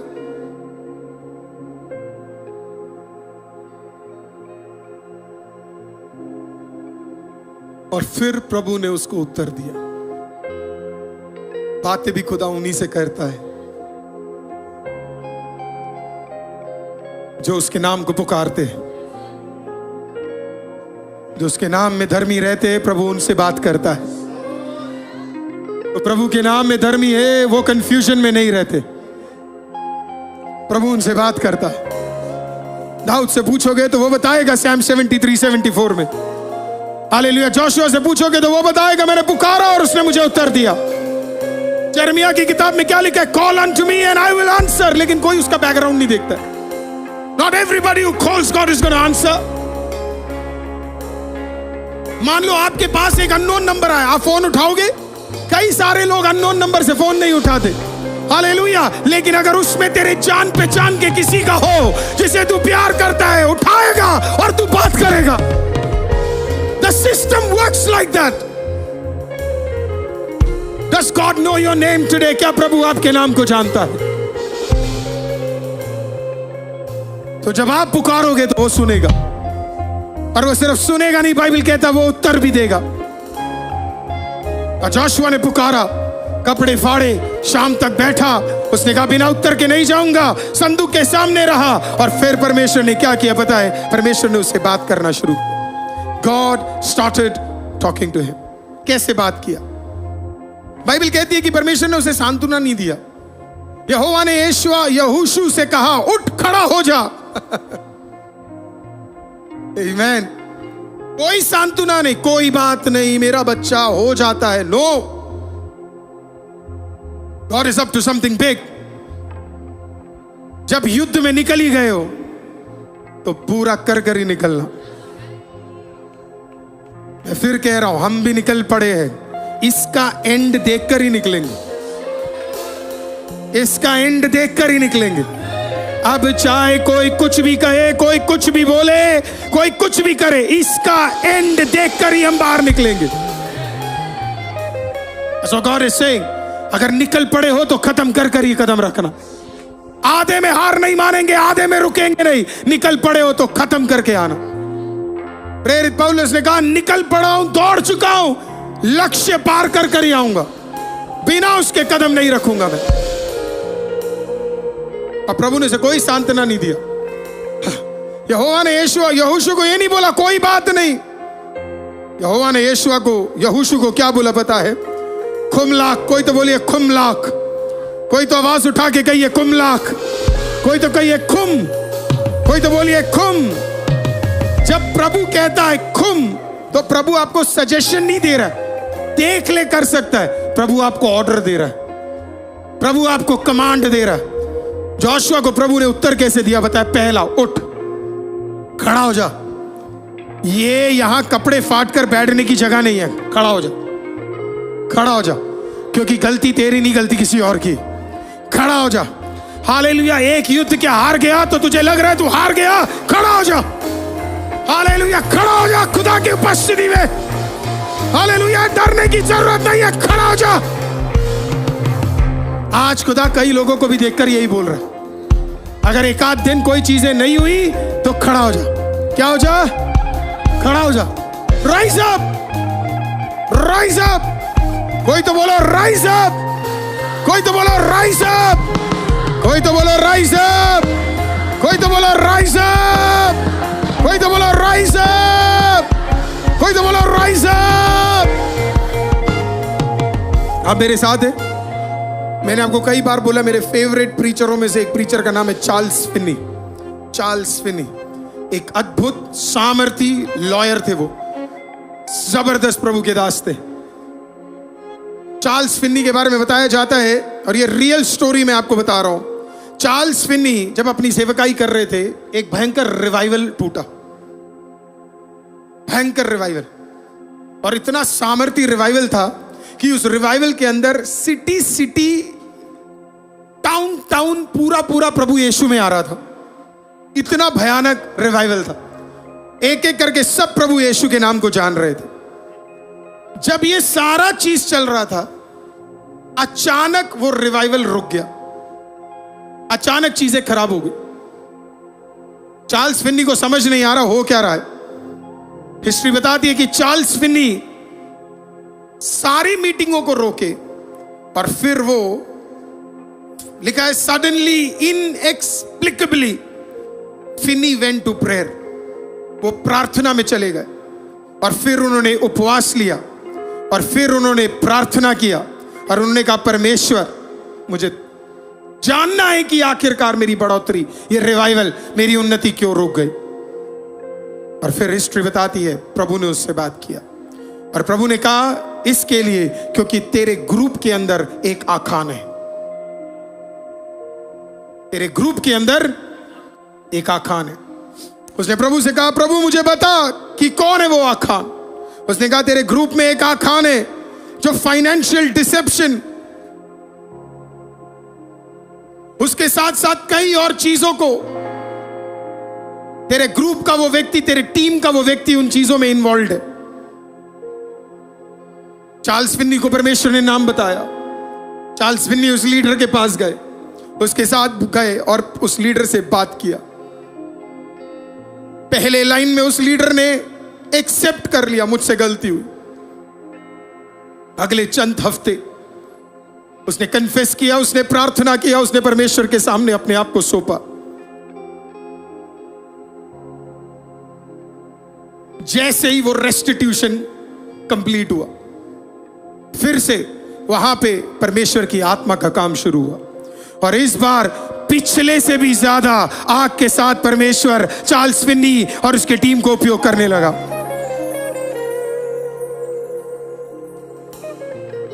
आपके पास टाइम है तो मैं आपको बोलूंगा, एक प्रभु के दास है जिनका आपको प्रचार सुनना चाहिए, और बड़ा फेमस प्रचार है, लिनार्ड रेवनहिल। ऑडियो है उनके, अभी उनके आपको वीडियोस नहीं दिखेंगे पर उनके ऑडियोस है। लियोनार्ड रेवनहिल, आपको सुनना चाहिए इनके प्रचार को। सिंपल इंग्लिश है, कान पे लगाइए, सुनिए। जबरदस्त प्रभु के दास थे ये। लिनार्ड रेवनहिल कहते हैं कि एक कॉर्पोरेट भलाई कैसे एक प्राइवेट पाप के वजह से रुक सकता है। एक कॉर्पोरेट भलाई एक प्राइवेट पाप के वजह से रुक सकता है।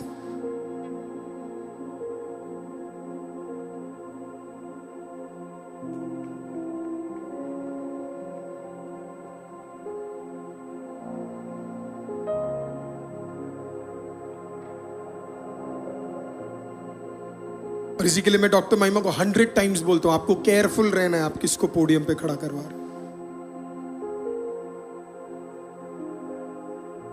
आपको केयरफुल रहना है। कि हम किसके साथ डील कर रहे हैं।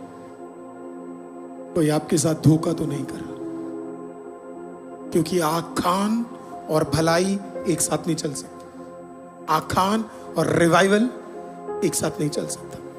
आखान और परमेश्वर का काम एक साथ नहीं चल सकता।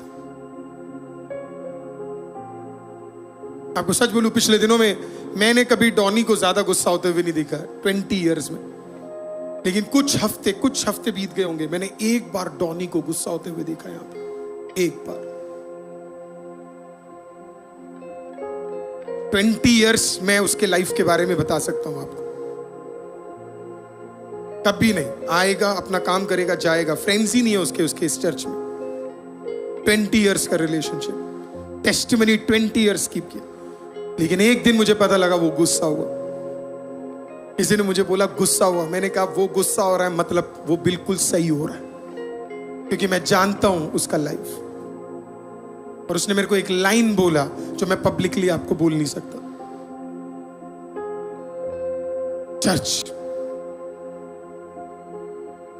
हम जो खड़े हैं, आप जो यहां पे हैं, आप सिर्फ अपनी भलाई के लिए नहीं है, आपके वजह से हजारों और भलाइयां आने वाली हैं।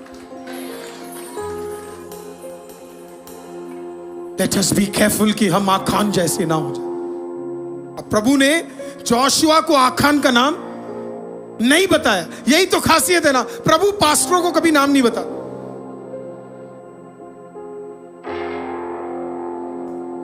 पर पता लग जाता,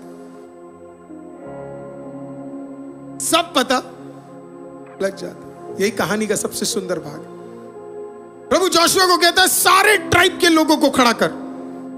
प्रभु को 1 सेकंड लगता ना बताने में कि मरलिन है, प्रशंसा है। आप दोनों हो नहीं, पर बस नाम लिया, ठीक है, सामने बैठे होते। प्रभु ने नाम नहीं बताया। प्रभु ने कहा सारे ट्राइब के लोगों को खड़ा कर दे और एक एक को आगे आने दे, और फिर मैं तुझे बताऊंगा कि इनमें से कौन है। मैंने भी बहुत बार सोचा कि ये क्या बात है कि एक एक को आगे आने दो, क्या जरूरत है आने की, क्यों सारे ट्राइब को खड़ा करना है, क्यों इतने लोगों के साथ टाइम लेना। प्रभु एक ही बारी में बता दो।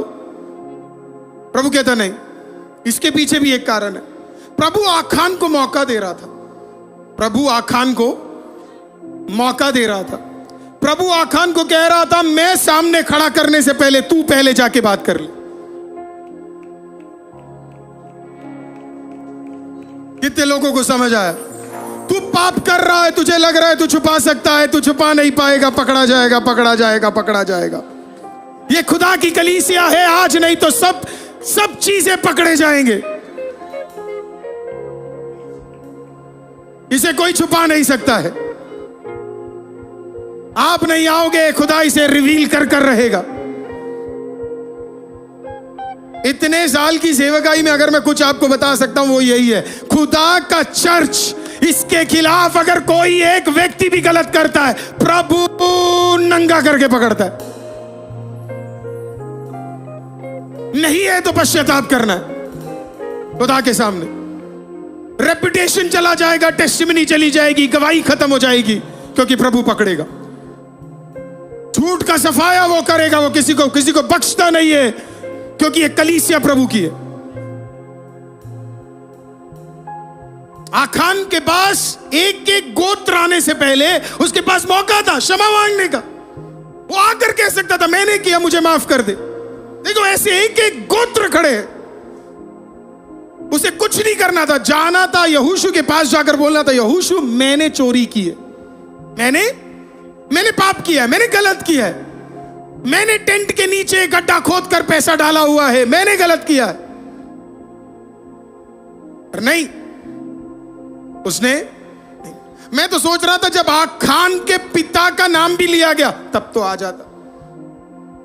अरे उसके गोत्र का नाम लिया तब भी आ सकता था डॉनी, वो तब भी आ सकता था। पर कहते हैं ना कभी कभी लोगों को परमेश्वर का भय खत्म हो गया।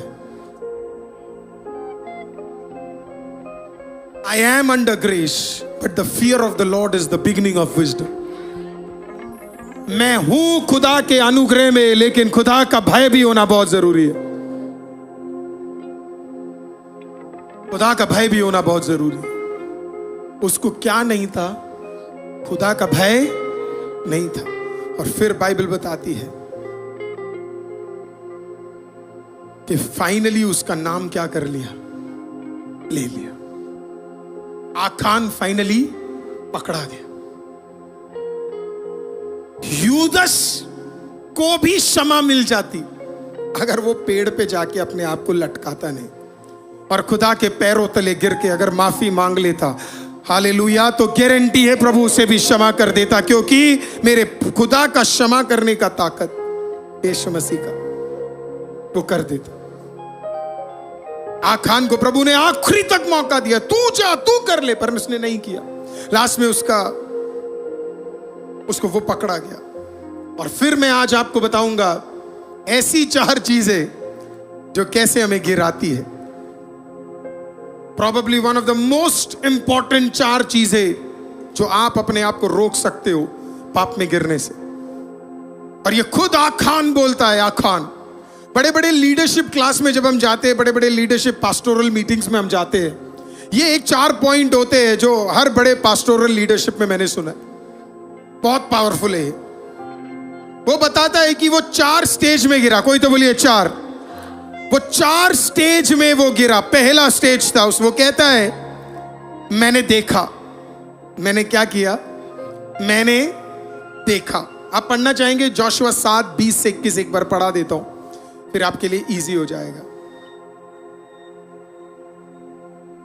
और आखान ने यहोशू को उत्तर दिया कि सचमुच मैंने इज़राइल के परमेश्वर यहोवा के विरुद्ध पाप किया है, और इस प्रकार मैंने किया है कि जब मुझे लूट में शिनार देश का एक सुंदर ओढ़ना और 200 शकेल चांदी और 50 शकेल सोने की एक ईंट देख पड़ी, तब मैंने उसका लालच करके उन्हें रख लिया। वे मेरे डेरे के भीतर भूमि में गड़े हैं और सबके नीचे चांदी है। See how it happens. पहला, उसने देखा। Everything starts by seeing. पहला उसने क्या किया? देखा। I saw. बाइबल कहती है, उत्पत्ति की किताब 3 अध्याय 6 वाक्य लिखा है, हव्वा ने देखा कि वो फल कितना अच्छा या सुंदर या जो भी आप बोल सकते, गुड। कई सारे टर्मिनोलॉजीज है, चलो गुड, राइट।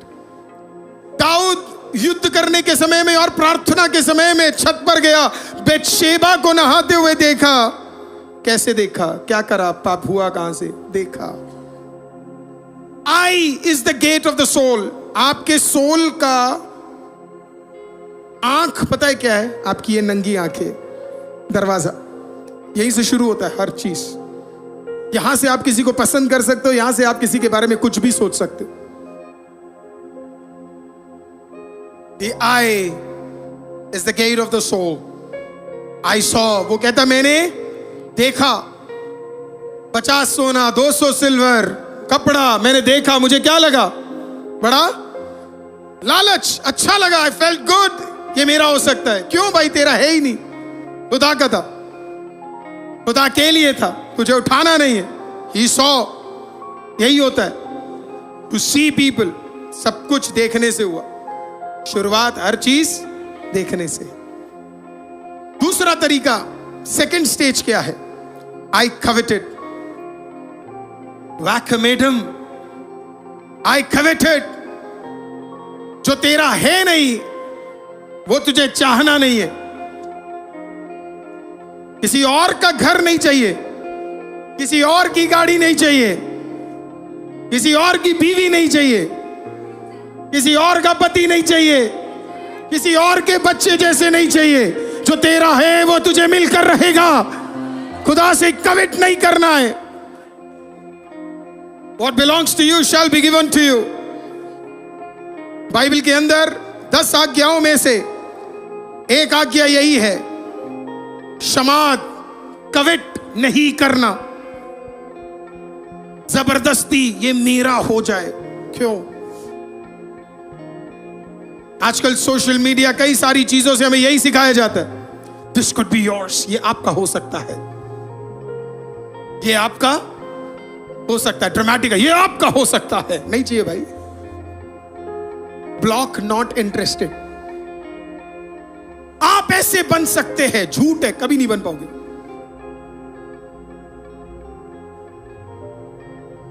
कुछ कुछ गोरे होने के एड्स मैंने एक डाला, आप मेरे सबसे पुराने पोस्ट पे जाओगे, 1 या 2 या 3 में, आई थिंक डॉनी को याद होगा, मैंने एक फोटो डाला था जिसमें लोग कहते हैं ना ये लगाओ गोरे हो जाओगे गोरे, मैंने उसमें डाला है, लगाते लगाते एक दिन चेहरा ही दिखना बंद हो जाएगा।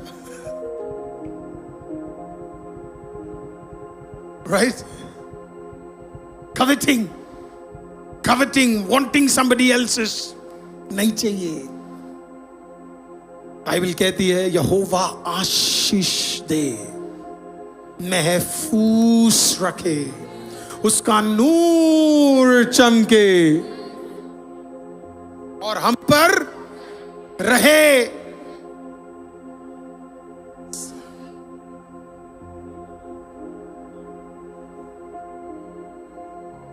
Oh, you saw, you coveted, ये काश मेरी होती। मैं कई लोगों को बोलता हूं और मैंने पता नहीं कितनी बार ये बोला है, हॉट के पीछे मत जाओ, क्योंकि नरक भी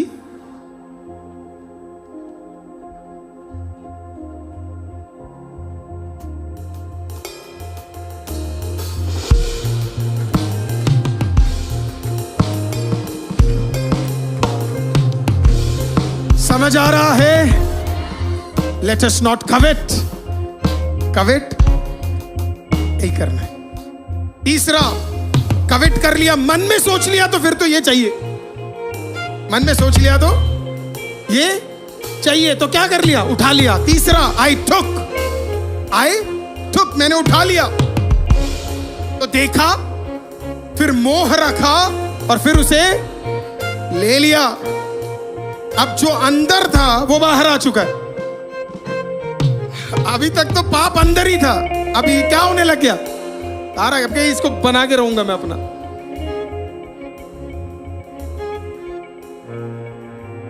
कुछ लोग कहते हैं ना तुम मेरी नहीं तो किसी और की नहीं। अरे भाई अब से ये मेरी है। हालेलुया। You took, उसने ले लिया। जेम्स 1:14-15 कहता है हर व्यक्ति जो टेम्प्ट होता है वो अपने ही डिजायर के कारण क्या करता है? गिरता है। डिजायर, और जब डिजायर अंदर बढ़ जाता है तो पाप शुरू हो जाता है।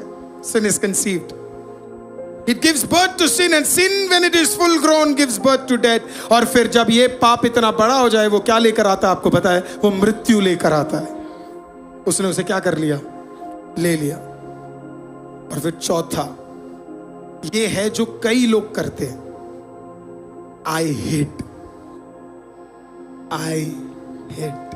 उसने छुपाया। उसने क्या किया? छुपाया। He hid it। उसने जाकर क्या करा? छुपाया। प्रभु की ओर से है तो कभी छुपाने की जरूरत नहीं पड़ेगी। प्रभु की ओर से नहीं है तभी तू छुपाता फिर रहा। हमारी तालियां रुक चुकी है, कह रहे ये हमारे बारे में तो नहीं बोल रहा। जवान वहां हिले पड़े हुए कह रहे हमने जो जो छुपा के रखा था सब गया। हालेलुया। आजकल वो इंस्टेंट भी आया है ना, जिसमें हम लोग क्या करते हैं? छुपा के रखते हैं, ओनली फॉर यू। वो उसको क्या कहते हैं? स्नैपचैट ना, एक ही बंदे को हम बेचते हैं ना, सिर्फ तेरे को एक बार खोल के देख लो। ओ भाई, वंस वाला। अभी इंस्टाग्राम का भी एक इंस्टेंट आया ना, है ना, एक ही बार देख सकते हैं। बेबी देख, एक ही बार तो देख सकता और कोई नहीं देख सकता। राइट? असली प्रभु का सामर्थ, असली प्रभु की भलाई छुपाई नहीं जा सकती, वो दिखाई देगी। हालेलुया। बैठ जाओ, नो प्रॉब्लम। आमीन। उसने छुपा लिया। आपको देखो, जब प्रभु भलाई देगा ना, आप कितना भी छुपा लो वो दिखेगा। राइट? छुपाया नहीं जा सकता। अभी हमारे 12th का रिजल्ट आया। आपको पता है लोवेस्ट क्या आया हमारे ICM चर्च का? लोवेस्ट क्या है? 80%। इस बार 80% से अबाव, हालेलुया, हमारे बच्चों के रिजल्ट आए 80% एंड अबाव। देखो आप कितना भी छुपा लो, प्रभु जबरदस्त है, प्रभु उसे आशीषित करता है। IS 94 है, हालेलुया, प्रभु का धन्यवाद हो सारे उन बच्चों के लिए जिन्होंने प्रभु ने आशीषित किया। 80 वाला, 81 वाला, 82, 85, 86, तू भी परेशान ना हो, खुदा ने तुझे आशीषित किया। 13 वाला भी खुदा जबरदस्त उपयोग होने वाला है। मैं इस बार का रिजल्ट देख के इतना आनंदित हो गया था, लाइव में, ऑनलाइन में, सारे जितने रिजल्ट्स हमें मिले, मैं इतना ब्लेस हो गया था देखकर। और कोविड भी नहीं चल रहा, तब भी बच्चों के 80 से ऊपर आ रहे, प्रभु का धन्यवाद हो। आमीन। भलाई छुपाई नहीं जा सकती, वो दिखेगी। It will always be revealed, क्योंकि जब खुदा देता है वो छुप कर नहीं देता है, वो पब्लिक में देगा परमेश्वर। 4 चीजें कैसे गिराया जा सकता है। पहला, आंखें, तूने देखा। दूसरा, कवेट। तीसरा, ले लिया। चौथा, छुपा लिया। फिर से कोशिश करते। पहला, देखा। फिर चाहा, मुझे चाहत है तेरी, खुदा के अलावा किसी की चाहत ना।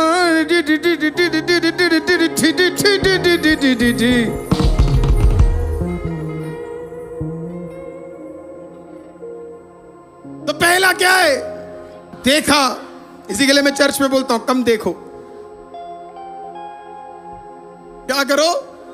कम देखो। कई लोग पूछते हैं इतना डार्क क्यों रहता है भाई? इसके लिए भाई तू देखे ना, इसके लिए और कुछ नहीं। लोगों को फ्रीडम दो भाई, वो आए जाए, उनको फ्रीडम दो।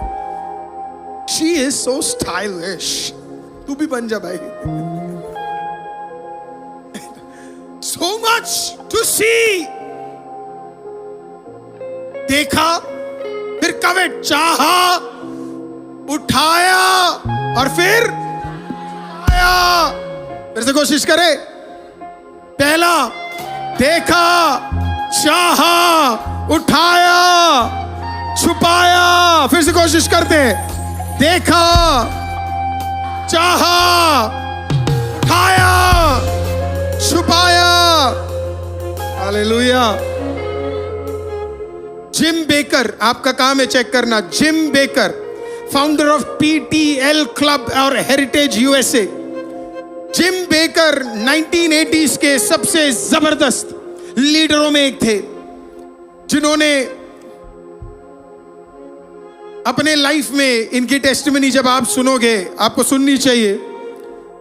प्रभु इन्हें भयंकर तरीके से 1980s में उपयोग कर रहा था, जब अपनी ऑटोबायोग्राफी में खुद उन्होंने कहा कि मैं आखान के 4 पापों में गिर गया। उन्होंने खुद कहा, मैंने नहीं कहा है, उन्होंने खुद कहा है अपनी ऑटोबायोग्राफी में। और उन्होंने कहा कि कैसे, किस तरीके से उन्होंने अपनी सेवकाई में गलती की। प्रियो, ये 4 चीजों से हमें ध्यान देना है। देखना, चाहना, लेना, छुपाना। अगर ऐसी 4 चीजें आज हमारे जीवन में काम कर रही है, हटाने का समय आ गया। उसने कन्फेस किया, और बाइबल बताती है, जोशुआ ने 7:24 से 26 में क्या लिखा है। पर ये बड़ा ही एक पोर्शन है जो अधिकतर थियोलॉजियंस, पास्टर्स इसको थोड़ा जल्दी से छोड़कर चले जाते हैं, but let me show it to you. 7:24 से 26 तक इसको यूजुअली लोग पढ़ते नहीं है। तब सब इजराइलियों समेत यहोशू जेरावंशी आखान को और उस चांदी और ओढ़ने और सोने के ईंट को और उसके बेटे बेटियों को और उसके बैलों, गधे और भेड़ बकरियों को और उसके डेरे को, निधान जो कुछ उसका था, उन सब को आखोर नाम तराई में ले गया। देखिए अगला वाक्य क्या कहता है। तब यहोशू ने उससे कहा, तूने हमें क्यों कष्ट किया है? आज के दिन यहोवा तुझी को कष्ट देगा। तब सब इजराइलियों ने उसको पत्थरवा किया और उनको आग में डालकर जलाया। और उनके ऊपर पत्थर डाल दिया, और उन्होंने उसके ऊपर पत्थर का बड़ा ढेर लगा दिया जो आज तक बना है। तब यहोवा का भड़का हुआ कोप शांत हो गया। इस कारण उस स्थान का नाम आज तक आखोर तराई पड़ गई है। आखोर तराई पड़ गई है। कठोर है, मतलब इसे बयां भी करना मुश्किल है। जब उसने कन्फेस किया कि मैंने ये गलती की है, प्रभु ने उसे छोड़ा नहीं। मैं भी एक्चुअली बहुत सोचा प्रभु शायद एक बार माफ कर देगा, पर 36 खून उसके ऊपर थे। He was playing, वो किसके साथ खेल रहा था पता है? प्रभु के लोगों के साथ, प्रभु की कलीसिया के साथ, प्रभु के चुने हुए लोगों के खिलाफ वो खेल रहा था। डिफिकल्ट। प्रभु ने उसे मौका दिया, जितना मौका दे सकता है उतना मौका प्रभु ने क्या किया? उसे दिया। उतना मौका, जितना चांस दे सकता प्रभु ने दिया। लेकिन जब चांस खत्म हो गया तो एक न्याय वेट कर रहा। मैं क्या कहना चाहता हूं प्रियो, जब तक सांस है तो मौका है उसे उद्धार करता स्वीकार करने का। जिस दिन सांसें रुक जाए और फिर न्याय का समय आएगा, हमारी कोई बातें हमें बदल नहीं पाएगी। लाजर और अमीर के व्यक्ति में यही हुआ। अमीर बोलता रह गया लेकिन उसे क्षमा नहीं मिला। अभी मौका है पश्चाताप करने का, अभी मौका है खुदा के पास जाने का, अभी मौका है खुदा से क्षमा मांगने का, बाद में नहीं है।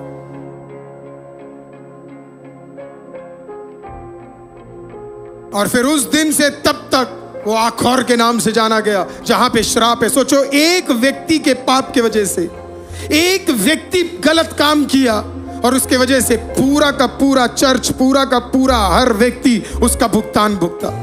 एक व्यक्ति का पाप, 1% sin। वो वैली, खुदा ने कहा तू श्रापित है, नहीं बस कर सकता तुझे मैं। कर्स्ट था वो व्यक्ति, उसके वजह से उसका पूरा परिवार, वो सोना तक डाल दिया। आपने सोचा, जोशुआ ने कहा तेरा पैसा भी नहीं चाहिए हमें, गलत का पैसा भी मत लेना और ना गलत को पैसा देना। एक एक करके सब चला गया। लेकिन जब एक व्यक्ति के वजह से, एक व्यक्ति के पाप के वजह से सब नाश हो गया, तो सबको लगा कि अब इसमें भलाई नहीं आ सकती है। लेकिन फिर प्रभु की कहानी शुरू कितनी भी कभी कभी कठोर ना हो, खत्म हमेशा भलाई के साथ ही होती है। हालेलुया। इसी आखोर के बारे में होशिया की किताब 2 अध्याय 15वें वाक्य में इसके बारे में बताया गया है। होशिया की किताब 2 अध्याय 15वां वाक्य, जिसमें लिखा है कि there I will give her back, और वही मैं उसको दाख की वारियां दूंगा और आखोर की तराई को आशा का द्वार कर दूंगा। एक पूरा सीजन वो श्रापित जगह था, लेकिन जब होशिया का किताब आता है तो परमेश्वर क्या कहता है? हालेलुया, अब श्राप हटाने जा रहा हूं, आमीन। और आखोर को मैं आशा की जगह में, उस वैली को मैं आशा की जगह में बदलने जा रहा हूं। हालेलुया। एक टाइम तक गोलगोता हड्डियों का जगह कहा जाता था, लेकिन जिस दिन प्रभु यीशु वहां पे मरा, गोलगोता दुनिया का सेंटर पॉइंट बन गया, जहां से आशीष और आशा का भलाई हमें दुनिया के चारों कोनों में जाने चले गया। आज आपको और मेरे पास एक मौका है खुदा के सामने बदलने का। आखान की कहानी तो उसकी मृत्यु से खत्म हो गई, लेकिन मैं आपको बताना चाहता हूं एक व्यक्ति की कहानी जिसका नाम है John Newton. John Newton, John Newton slave का ट्रेड करते थे। स्लेव का ट्रेड करते थे जॉन न्यूटन। कैदियों का स्लेवरी में रखते थे। एक दिन जॉन न्यूटन के पास परमेश्वर की आत्मा बात करने आ गई। वो इतने कठोर थे जॉन न्यूटन कि लोगों को बांध कर रखते थे, लोगों के साथ स्लेव ट्रेडिंग करते थे, लोगों के साथ गलत करते थे और इतने सारे लोगों को वो बंधुआई में रखते थे। लेकिन फिर जॉन न्यूटन प्रभु यीशु को जानता है। Give me a major chord please. और जिस दिन प्रभु यीशु का अनुग्रह उनके ऊपर आया, उनका पूरा जिंदगी बदल गया। जो काम वो करते थे उसी के खिलाफ वो लड़ने लगे, उसी के खिलाफ वो लड़ने लगे। जो काम में वो फंसे थे उसी के खिलाफ वो लड़ने लगे। ब्रिटिश पार्लियामेंट में 82 इयर्स की उम्र में अंधा ये व्यक्ति स्लेव ट्रेड के खिलाफ लड़ा और फाइनली उसके कारण ब्रिटिश पार्लियामेंट में स्लेव ट्रेड को अबॉलिश कर दिया गया। ये व्यक्ति जिसने स्लेव ट्रेड किया, इसी ने दुनिया का सबसे मशहूर गीत लिखा है, Amazing Grace, how sweet the sound that saved a wretch like me. I once was lost, but now I am found. Was blind, but now I see. Amazing grace, amazing grace, how sweet the sound that saved a wretch like me.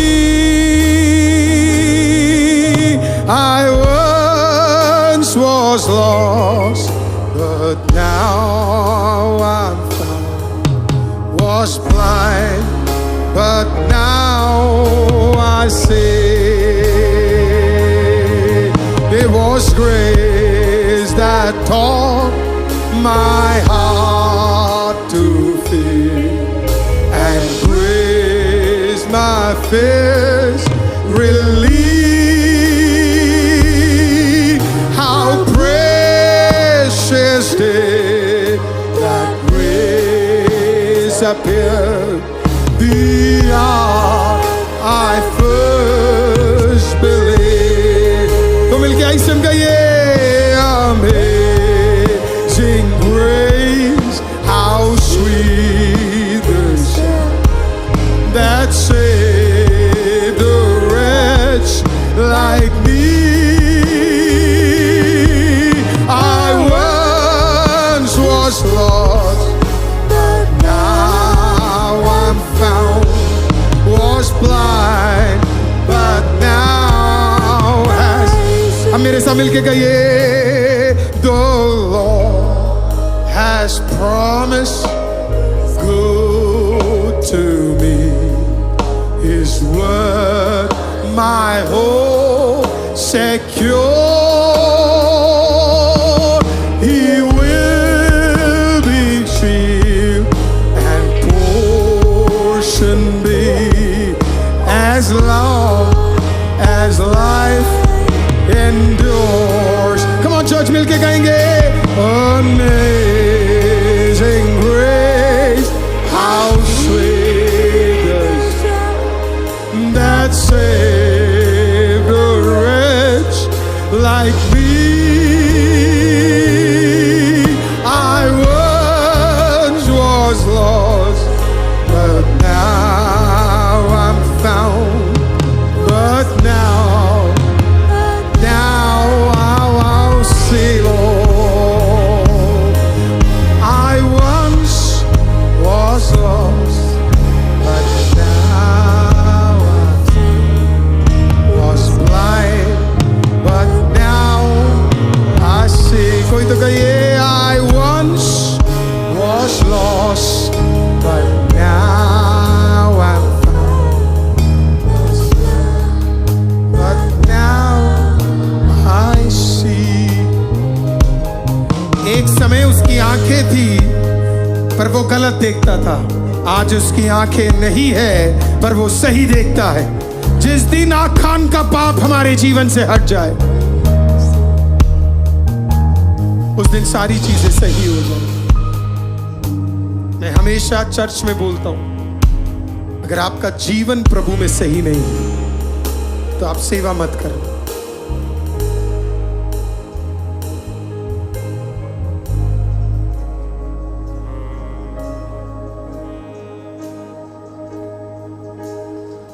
I have decided to follow Jesus.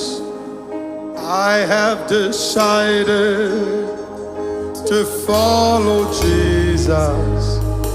I have decided to follow Jesus. No turning back. यीशु के पीछे, यीशु के पीछे, यीशु के पीछे लौटूंगा,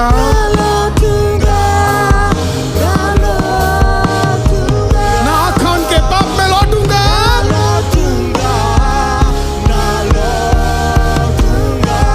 आज की रात, आज की सुबह अगर मुझे कोई सुन रहा है अपनी आंखें बंद करके, और आपको लगता है कि कोई ना कोई एक आँख कान का पाप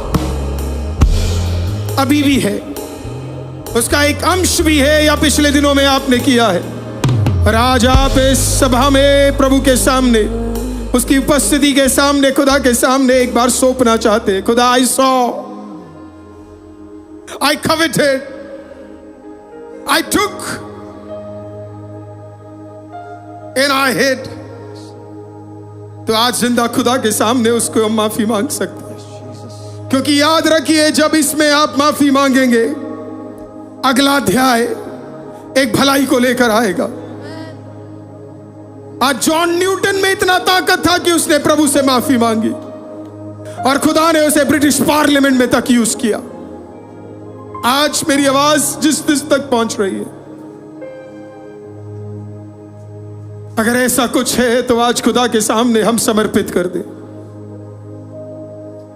आप ऑनलाइन में देख रहे होंगे, आप ऑफलाइन में देख रहे होंगे, लेकिन आज ये एक ये एक आखान हट जाए तो आगे का आगे के सारे चीजों में हम विजय प्राप्त करने जा रहे हैं। लेकिन आज इस सुबह, आज के दिन यहोवा हमारे लिए बड़ा काम करना चाहता है। तो अगर कोई मेरी आवाज को सुन रहा है और खुदा के सामने समर्पित होना चाहता है और कहना चाहता है, खुदा मैं इसे हटाता हूं, मैं इसे क्लोज करता हूं, मुझे ये गलत नहीं चाहिए, तो खुदा आपके लिए काम करने के लिए तैयार है। तो उतने लोग जो मेरे साथ जुड़ना चाहते हैं ऑनलाइन और ऑफलाइन में, और मेरे साथ इस प्रार्थना को कहना चाहते हैं, उतने लोग मेरे साथ हाथ जोड़िए। और मेरे पीछे बुलंद आवाजों में अगर आप कहना चाहते हैं, जॉन न्यूटन की तरह, क्योंकि वो ग्रेस आपका इंतजार कर रहा है, वो ग्रेस आपका इंतजार कर रहा है। आज आईसीएम में कोई आखान की ताकत नहीं, आज तेरे परिवारों में कोई आखान की ताकत नहीं। मेरे पीछे कहिए, यीशु मसीह आपके ग्रेस को मैं अपने ऊपर मांगता हूं। पिछले दिनों में मेरे जीवन से घटे हुए हर एक आखान के तरीके से होने वाले हर एक गलतियों को प्रभु मुझे क्षमा करे, प्रभु मुझे क्षमा करे, प्रभु मुझे क्षमा करे। आज और अभी उसका अस्तित्व, वो कमी, वो घटी आप मेरे अंदर से हटाकर मुझे स्वतंत्र करने जा रहे हैं। कहीं आखान की कोई ताकत, आखान के कोई श्राप, उसका हक मेरे ऊपर नहीं है, नहीं है, नहीं है। कोई तो कहीं आखान की ताकत मेरे जीवन से बाहर होने जा रही है, बाहर होने जा रही है, बाहर होने जा रही है। और कहिए खुदा आपकी ताकत से इसका मुकाबला इन हफ्तों में मैं करने जा रहा हूं और मैं इसके ऊपर विजय प्राप्त करने जा रहा हूं। और अब विश्वास करने वाले एक साथ कहिए आमीन, एक साथ कहिए आमीन, एक साथ कहिए आमीन। अपने हाथों को जरा उठाइए जल्दी से। प्रभु की पवित्र आत्मा कहती है कुछ लोग यहाँ चंगे होने जा रहे हैं इस मोमेंट में। कुछ चीजें अभी यहाँ पे, कुछ लोग यहाँ पे चंगे होने जा रहे हैं। Praise the Lord. कुछ बीमारियां यहाँ पे इस चर्च के अंदर से भी खत्म होने जा रही। हालेलुया। कुछ आंखें, कुछ चेहरे, कुछ हाथ, कुछ पांव, खुदावंद कुछ चीजों के ऊपर अभी एक अद्भुत चंगाई को रिलीज करने जा रहा है। कोई तो रिसीव कीजिए यीशु के नाम में। Praise the Lord. हृदय के, गले के, नेक के कुछ चंगाइयां प्रभु तेरे जीवन में खुदा देने जा रहा है। यीशु के नाम से कुछ चंगाइयां रिलीज हो रही है। कोई तो आईसीयू में रिलीज करे, कोई तो आईसीयू में रिलीज रिसीव करे। ओ रबा